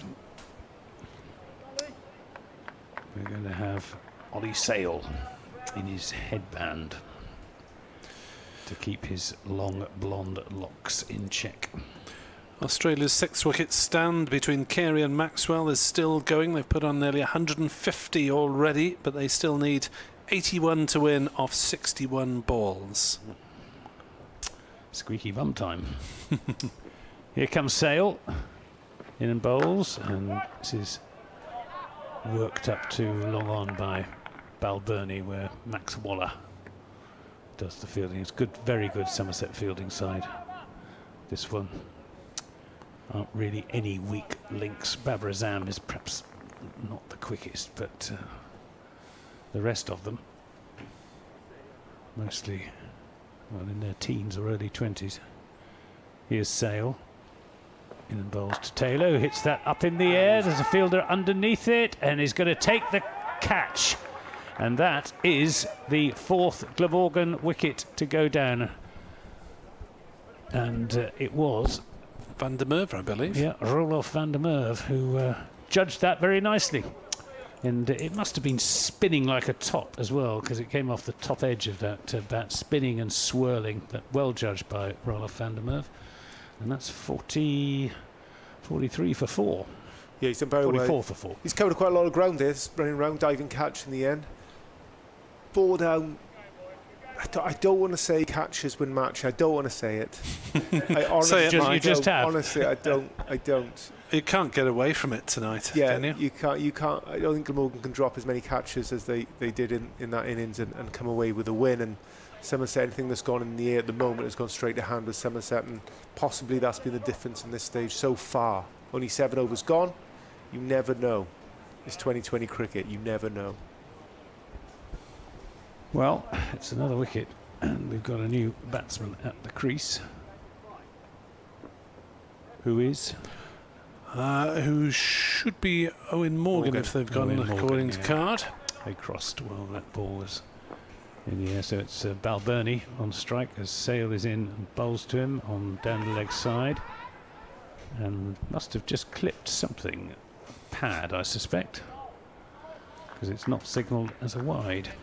Balbirnie was questioning that, yeah, and Jeremy Lloyd seeming to suggest that he heard something. It's a dot ball. 44 for 4. Glamorgan chasing 184. Sale is in and bowls to Balbirnie, who doesn't time that at all. Will pick up a single.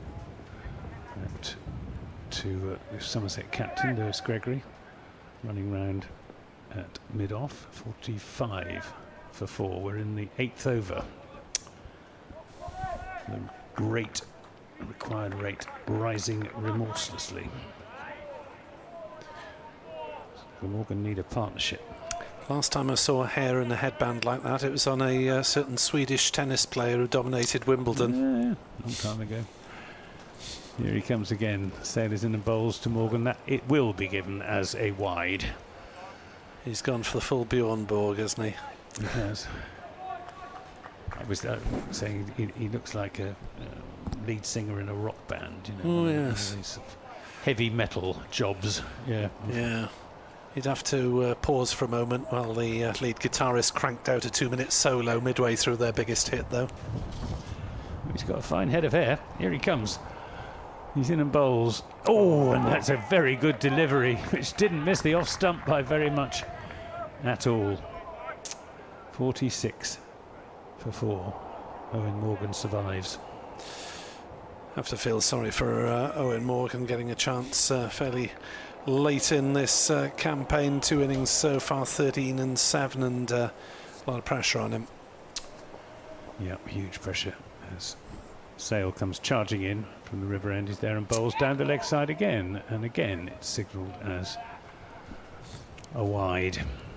Not quite what Sale is trying to do here. He's got a man out at deep backward square leg. He's probably got a long leg as well. Yes, he has. A third man, deep cover, and 1, 2, 3 saving one on the offside. Full and straight, I would have thought, it's the way to bowl. But that's outside the off stump. Swing and a miss from Eoin Morgan. End of the over. It's 47 for 4. We've had 8 overs. You have to wonder whether there's a way back from here, Mike, for Glamorgan. It's a long way back from here, and Somerset, you just touched on it then about full and straight might be your best option. I think, yeah, in this situation where you're chasing 10, 11, however it might be an over, you bowl your best ball. You hit a good length, throw the pressure back on the batsman and go, right, if you want to score, you have to play a really good shot off a ball that's on a good length. Australia need 76 off 9 with still those 5 wickets in hand as Goldsworthy bowls, and that's caught it slip. Balbirnie trying to drive, didn't quite get the pitch of it, and Glamorgan are 47 for 5. Balbirnie caught it slip for 6. Good captaincy by Lewis Gregory. A, to put Lewis Goldsworthy on, and B, to put himself at slip. Yeah, I think that actually turned slightly as well. I think great captaincy, really well bowled. Great plan to set him up. All going Somerset's way at the moment. 8 overs gone. 47 on the board. Caught Lewis, bowled Lewis.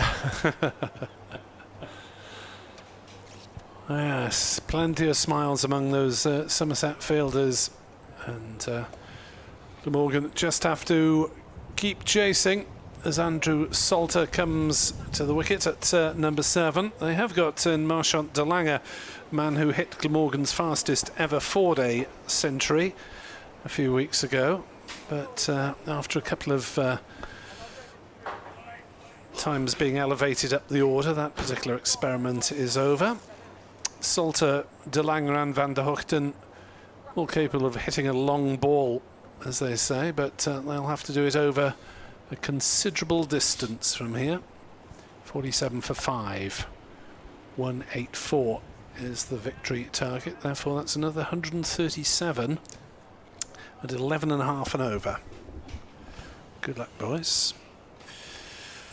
Goldsworthy then with a credible innings and now a wicket, and he's induced a forward defensive from Andrew Salter as he pushes that one back down the pitch to the bowler. Dot ball. Goldsworthy with an innings of 38 in support of Babar Azam, and that is played through the offside for a single by Salter. 48 for 5 here on BBC Sport Online. Salter off the mark. Eoin Morgan is into receive, and he's hit on the pads as he came a long way down the wicket there. The shout, I think, was extremely optimistic. 48 for 5. Morgan on naught. Goldsworthy bowls, and Morgan is off naught as he chips one up towards long on. Just the single though, as Abel comes sprinting in off the ropes. 49 for 5. Morgan and Salter with a single apiece. We're in the 9th over here at Sophia Gardens in Cardiff. And another advance down the wicket, this time from Salter, and they've gone through for a single as it came through off the bottom edge down to fine leg, and he would have been stumped by about 23 yards if he'd missed that one, I think, Mike. He's given that everything, Salter, hasn't he? He's not going to die wondering playing shots like that, but he's got a free licence, isn't he? He needs 2 a ball for the next 10 overs. So what do you do? What do you do? I mean, you can't blame him. Go out there, have a bit of fun, try and hit a few boundaries, and you never know. If you're out there for 6 or 7 overs and you're still out there and it's all come off, you never know. You might be in a chance of sneaking it, but yeah, pushing singles at this stage are not required. Right, we got Ollie Sale to bowl another over. We have indeed. He's going to be bowling to Andrew Salter from the river end. He's in there and bowls. This is hit hard back at him, and he made no attempt whatsoever to get in the way of that. Ollie Sale, and I don't blame him. It went back like a shell from the bat of Andrew Salter. Fine blow. Used all the pace that was on the ball and added a fair measure to it. The ball came back up the wicket a lot faster than it had gone down in the first place. Oh, it's the fun time. It's find the ball. Yes. Someone's got it from underneath the hover cover at the far end. The season when professional cricketers have to discover what it's like for us oiks at club level. Go, if you've conceded a boundary, go and find it. in the hedge. Yeah, no stinging nettles here. Yeah. And a few ground staff to help, which is the difference. Have they got the ball? Oh, I thought they had found it. Somebody in behind the groundsman is in there. In behind the black sheeting. 54 for 5.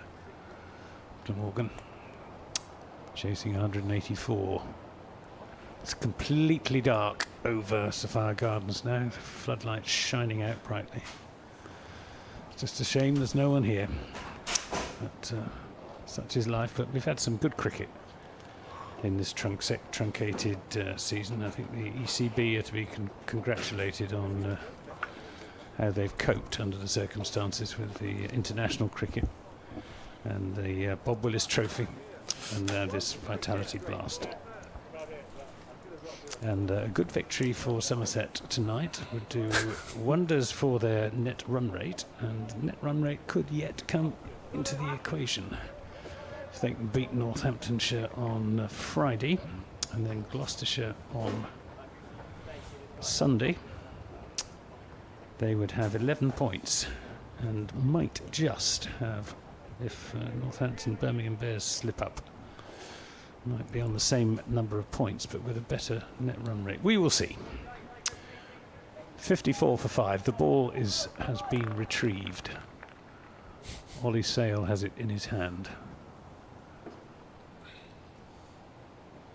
It's Salter on strike, and this time he plays it nicely away through the offside, just opening the face slightly, and that's Tom Lammonby sending in the return. Good piece of fielding as well, but they come back for the second run. 56 for 5. We're in the 10th over, approaching the halfway point. Australia needs 63 now of 7.5 overs, so they're closing in on it. Here comes Sale, sprinting in, bowls to Salter, lofts that away. That's a big hit. That's gone away over the stand, or at the far end, over the, is it a wall behind the... that's into the turf, possibly. Yeah. That was a big hit. I think that's the biggest hit we've seen all night. Terrific blow. And we're now going to have the repeat performance. Well, oh, no, the ball I thought it cleared that. Yeah, so did I. That white wall at far end. It must have just bounced off the top of it. Yeah. No, it's come back straight away. Oh, 62 for 5. Another expensive over this from Ollie Sale. He does rather specialise in them. He's in now and bowls, and that beats Salter outside the off stump, and there's a rather half-hearted appeal for a catch behind. I think that was just the noise of the bat probably grazing the pitch that precipitated that inquiry from Ollie Sale. 62 for 5 as he is in from the river end and bowls, and this is up in the air, should be taken by Lewis Gregory, and is. And that is the 6th Glamorgan wicket to go down, with the score on 62. 62 for 6, and that's the end of Andrew Salter, who made 14. And, well, Glamorgan rather subsiding here at Sophia Gardens. Yeah, slightly back for length there is a downfall for Salter. Slightly late on that pull shot, that's why he's flat batted it to the man at mid-off. But you can understand Salter's come in, he's given a good go, and he's tried to hit as many boundaries as he possibly can, because unfortunately the cards he was dealt when he walked out to the crease. That's the trouble, Mike, isn't it? You just have to keep on hitting, and Glamorgan might end up 80 all out, but you've got to go for it. There's no points for getting a brave 120 or whatever. No, and I think Salter probably wouldn't come out in too many situations like this. We've got so many to chase and such a long time to chase them down as well. I think he'd be used to come into maybe 5, 6, 7 overs possibly with that situation, but not with 12, 13 overs to do it. Rory Smith is the new batsman at the non-striker's end. Owen Morgan at the business end. Sailors in and bowls to him and produces a defensive shot out into the offside. End of the 10th over. So we've reached the halfway point, and it's 62 for 6, which means that the Morgan need another 122 from the remaining 10 overs, which is 12.2 runs and over. A pretty forlorn hope. Somerset will want to polish this off sooner rather than later in order to get the biggest boost to their run rate that they can. Don't be greedy, Anthony. Well, it's not a question. It's the only way I think we're going to qualify. Goldsworthy from the Cathedral Road end to bowl, and that's played off the back foot by Smith. Out on the offside, and there is no run. Rory Smith promoted ahead of De Lange and Van der Hoogten for this game. As it comes down the pitch and drives up towards long on, there's a slight fumble from Abel, but the batsman can't come back for a second run. 63 for 6. Goldsworthy bowls, batsman giving himself room. Morgan tries a little sweep shot. They've gone through for a single. Was there any bat involved? Yes, maybe. Okay, says Jeff Evans. Give you the benefit of the doubt on that one. 64 for 6.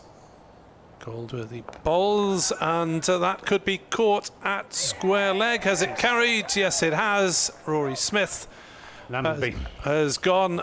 Tom Lammonby taking a good low catch, the ball dipping on him. 64 for 7, Glamorgan, and the rout continues. Yeah, these catches have stuck for Somerset tonight, haven't they? Another fine catch, low catch. It made it look a bit more simple than it actually was. But take it back, it was Smead. It's young Will Smead. The man with no number, but who has a fine catch to his name. Well, he judged it well, didn't he? Coming forward towards the ball as it dropped on him, dipped on him. Smith's gone for 1, 64 for 7, and we're in the 11th over as Marchant de Lange strides out to bat. It looks like he's walking out of Eaming's business, doesn't he? Well, he's not going to die wondering, is he? I'm here to hit 4s and 6s. Watch this. Ouch. This is painful stuff at the moment for Welsh viewers and listeners, I suspect. 120 to win. 3 wickets left.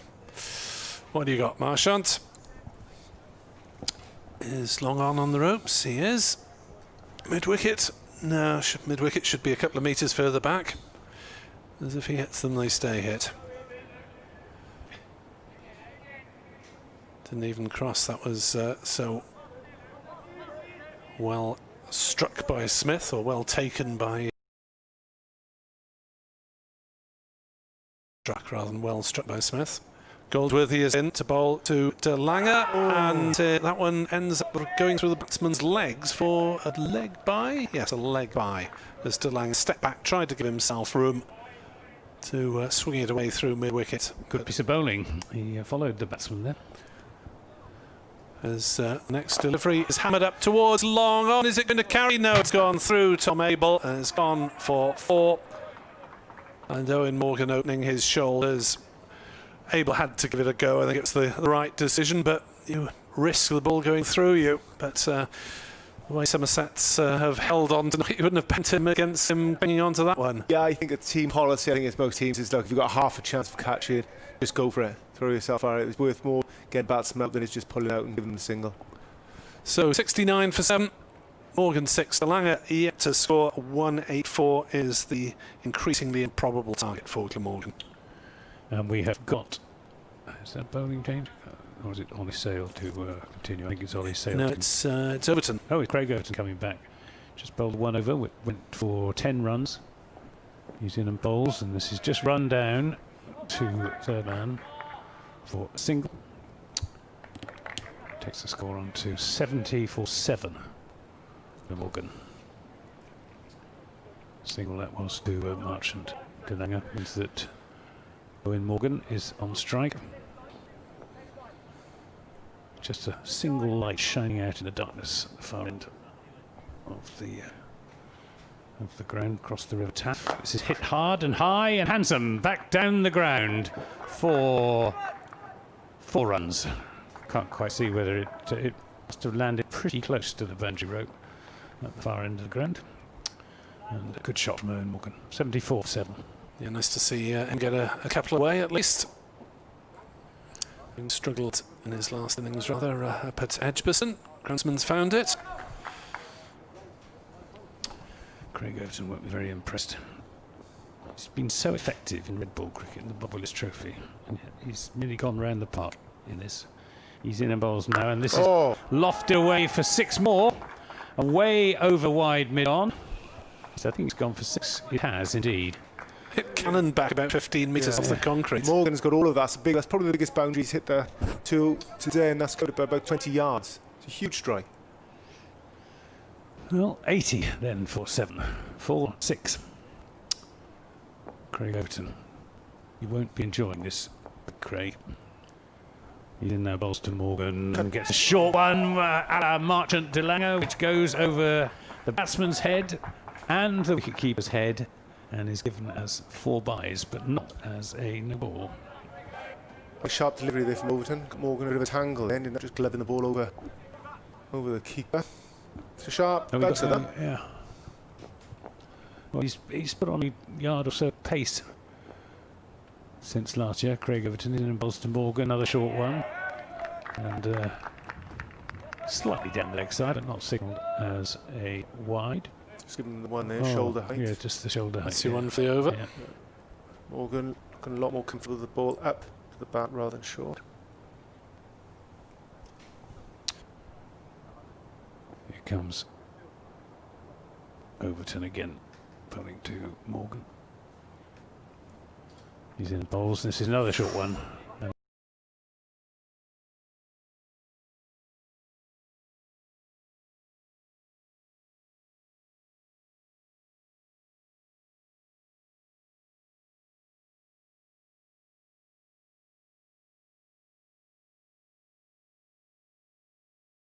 And we'll pick up 4 runs, I suspect. Big over. Yeah. Big over this.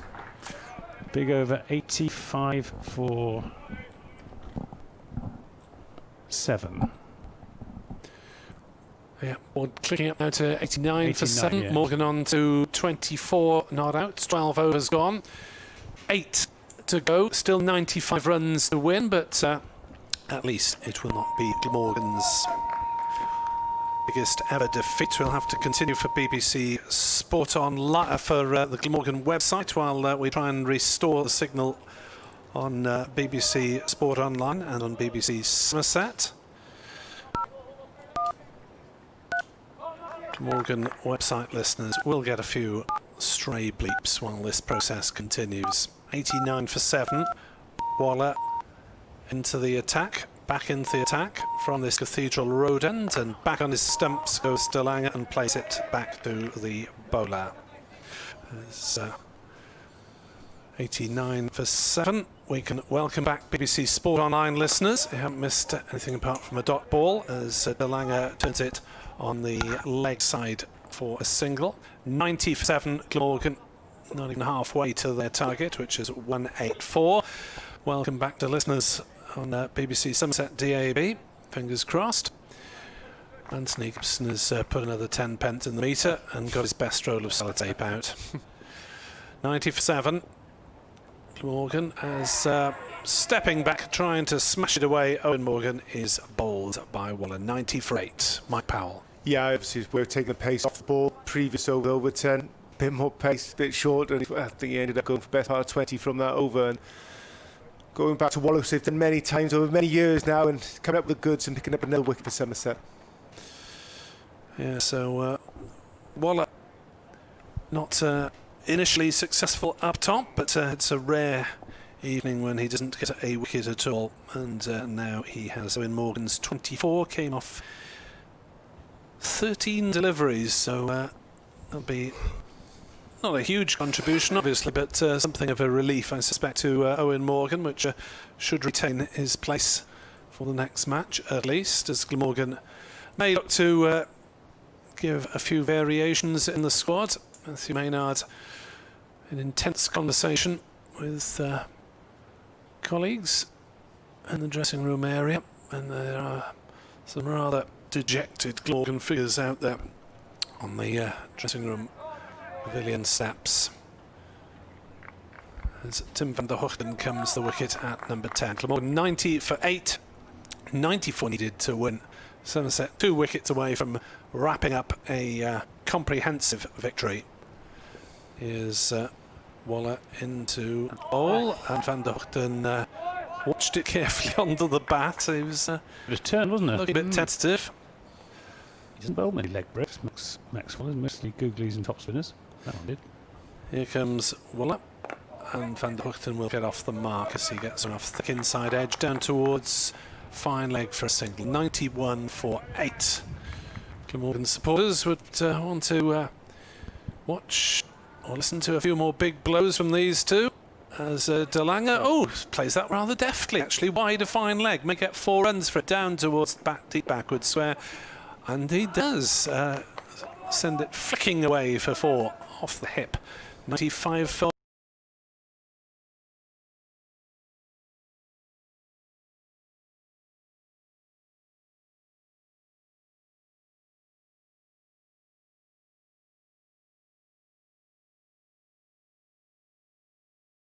with one to Overton, 1 to Waller, 2 to Van der Merwe, 2 to Goldsworthy, and 2 to Sale.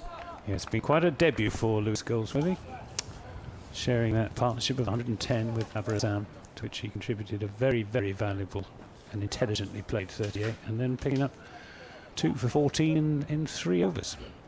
Van der Merwe coming back into the attack, he's got 2 for 9, including a maiden. His first over was a double wicket maiden. He's going to be bowling to Tim van der Hoogten from the River Taff End. He's there and bowls and beats van der Hoogten's attempted swing into the onside, takes him on the pad, ball wobbles out, and Van der Merwe fields off his own bowling. He's in again and bowls, and this is a quicker one, and van der Hoogten does well to get his bat down on that dart from Roller van der Merwe. 95 for 8 in the 14th over. Van der Merwe is in bowls, tosses this one up, that's up in the air, there's a fielder going round, it's Craig Overton I think, but he can't get to it. Takes it on the first bounce, sends in the return, it's just a single. 96 for 8. Van der Hoogten on to 2, it means that March and De Lange will face as Van der Merwe is in the bowls, and swing and a miss. He's completely bamboozled. There's no mystery. Marchant. There's no mystery, is it? It's a short boundary young the bowler. That's his target. Somerset have got the tallest fielder down there, Craig Overton. Van der Merwe is in bowls, and De Lange plays this out to deep cover. Tom Lamley fields. Again, it's just a single. 97 for 8. Means that Van der Hoogten has the strike. A good performance this by Somerset, much their best performance since they beat Worcestershire up at Edgbaston. I thought you were going to say since the last time they played Glamorgan. Well, that was that was a pretty good performance as well. Van der Merwe's in bowls, and this is lofted, but over the top of the Somerset captain Lewis Gregory at short extra cover, and has gone away for 4 runs. 101 for 8 at the end of the 14th over. And Bristol City have 1-0 up against Northampton at half-time. What more could you want? Yeah, absolutely. Listeners could get the end of this game if it finishes, of that game, if this game finishes early, if you see what I mean. Yeah, we beat you by 8 wickets down at Taunton. Yes.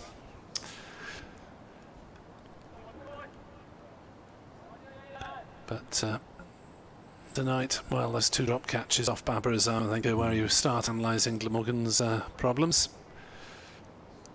Salter and Morgan put him down. Difficult chance to Salter. It's down the leg side from Goldsworthy. De Lange gets all tucked up, but it's called a wide. 102 for 8 in the 15th over. 82 needed off 6. As that's dragged down and, well, carted down to fine leg. There's a throw up the stumps at the non-striker's end. De Lange had to try and find top gear on the charge there as the throw came in. Goldsworthy was slightly unlucky that the ball didn't get it over the grandstand where De Lange was aiming. Van der Hoogten on strike, 103 for 8, and that's driven straight back to the bowler. Dot ball. Van der Hoogten is on 6, not out. Top scorer last week against Birmingham, as that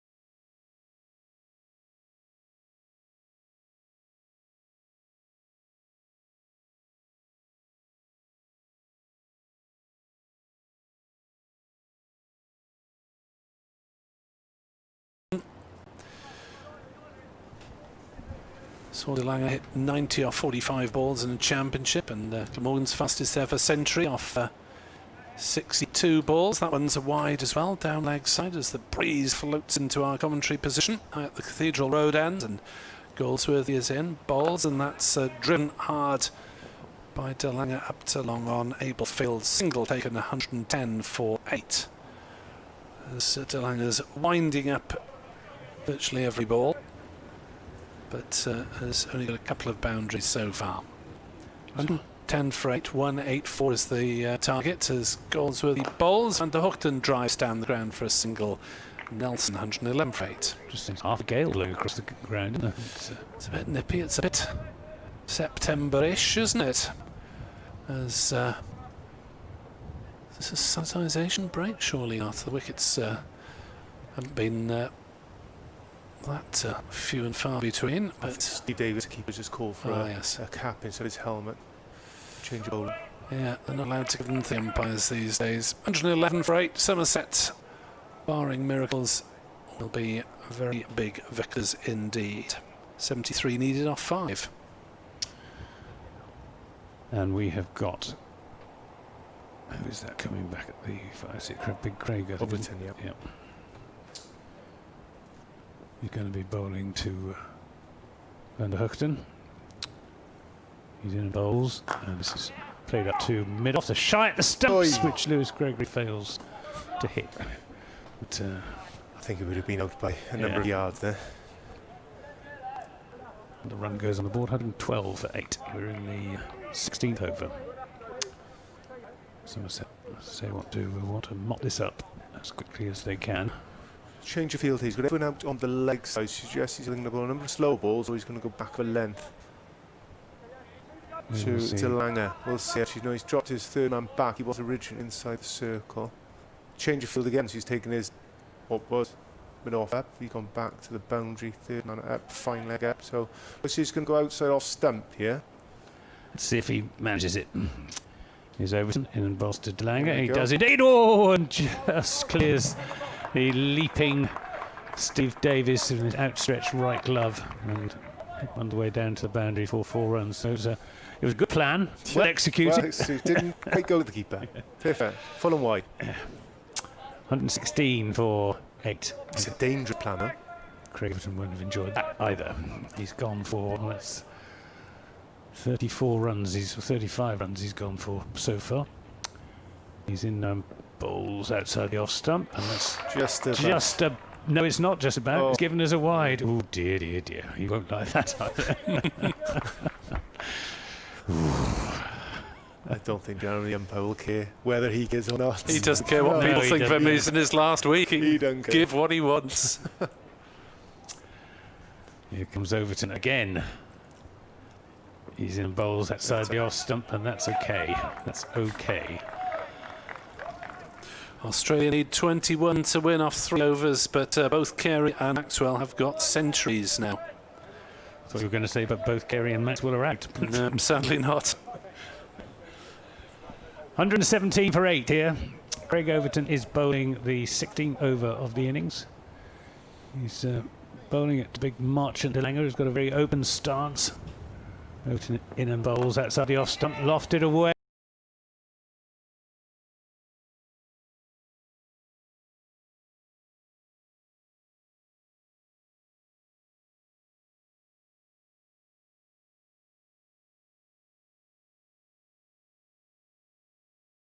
To that, but yeah, thick edge, looping up to the man fielder who's down at the third man, running off the rope. Comfortable catch.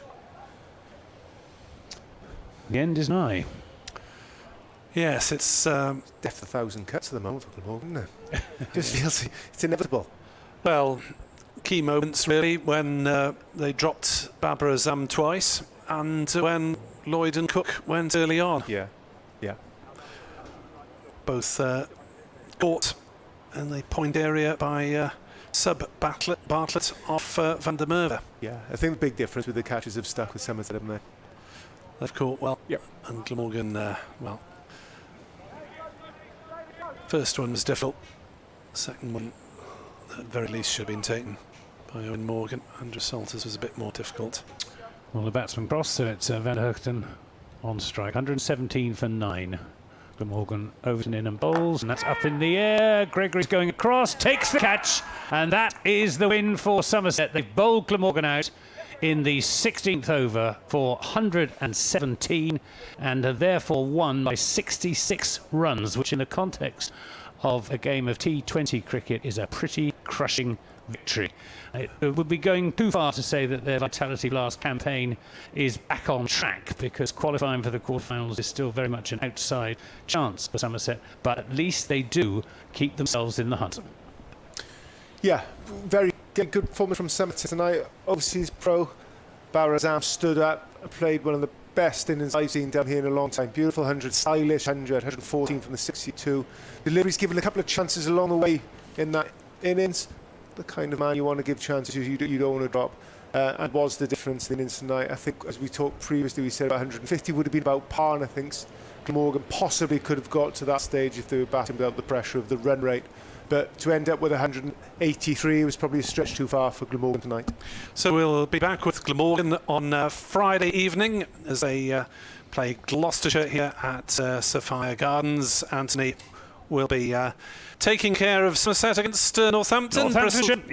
Bristol City 2-0 to the good as well. What more could be better for visiting supporters here? Yep, it's been a very good evening for Somerset cricket, and especially, well, first of all, for Babar Azam, superb innings, but also Lewis Goldsworthy, only 19 years of age, from Cornwall, on his Somerset senior debut, making 38 not out, sharing a partnership of 110 with Babar Azam, and then following that up by bowling his 4 overs for just 24 runs and 2 wickets. So a great evening for Somerset and a great evening for Lewis Gregory. That's it from Sophia Gardens. I hope you've enjoyed our coverage on BBC Somerset DAB and on the BBC Sports website. From myself, Anthony Gibson, from Mike Powell and Nick Webb, it's goodbye from Sophia Gardens.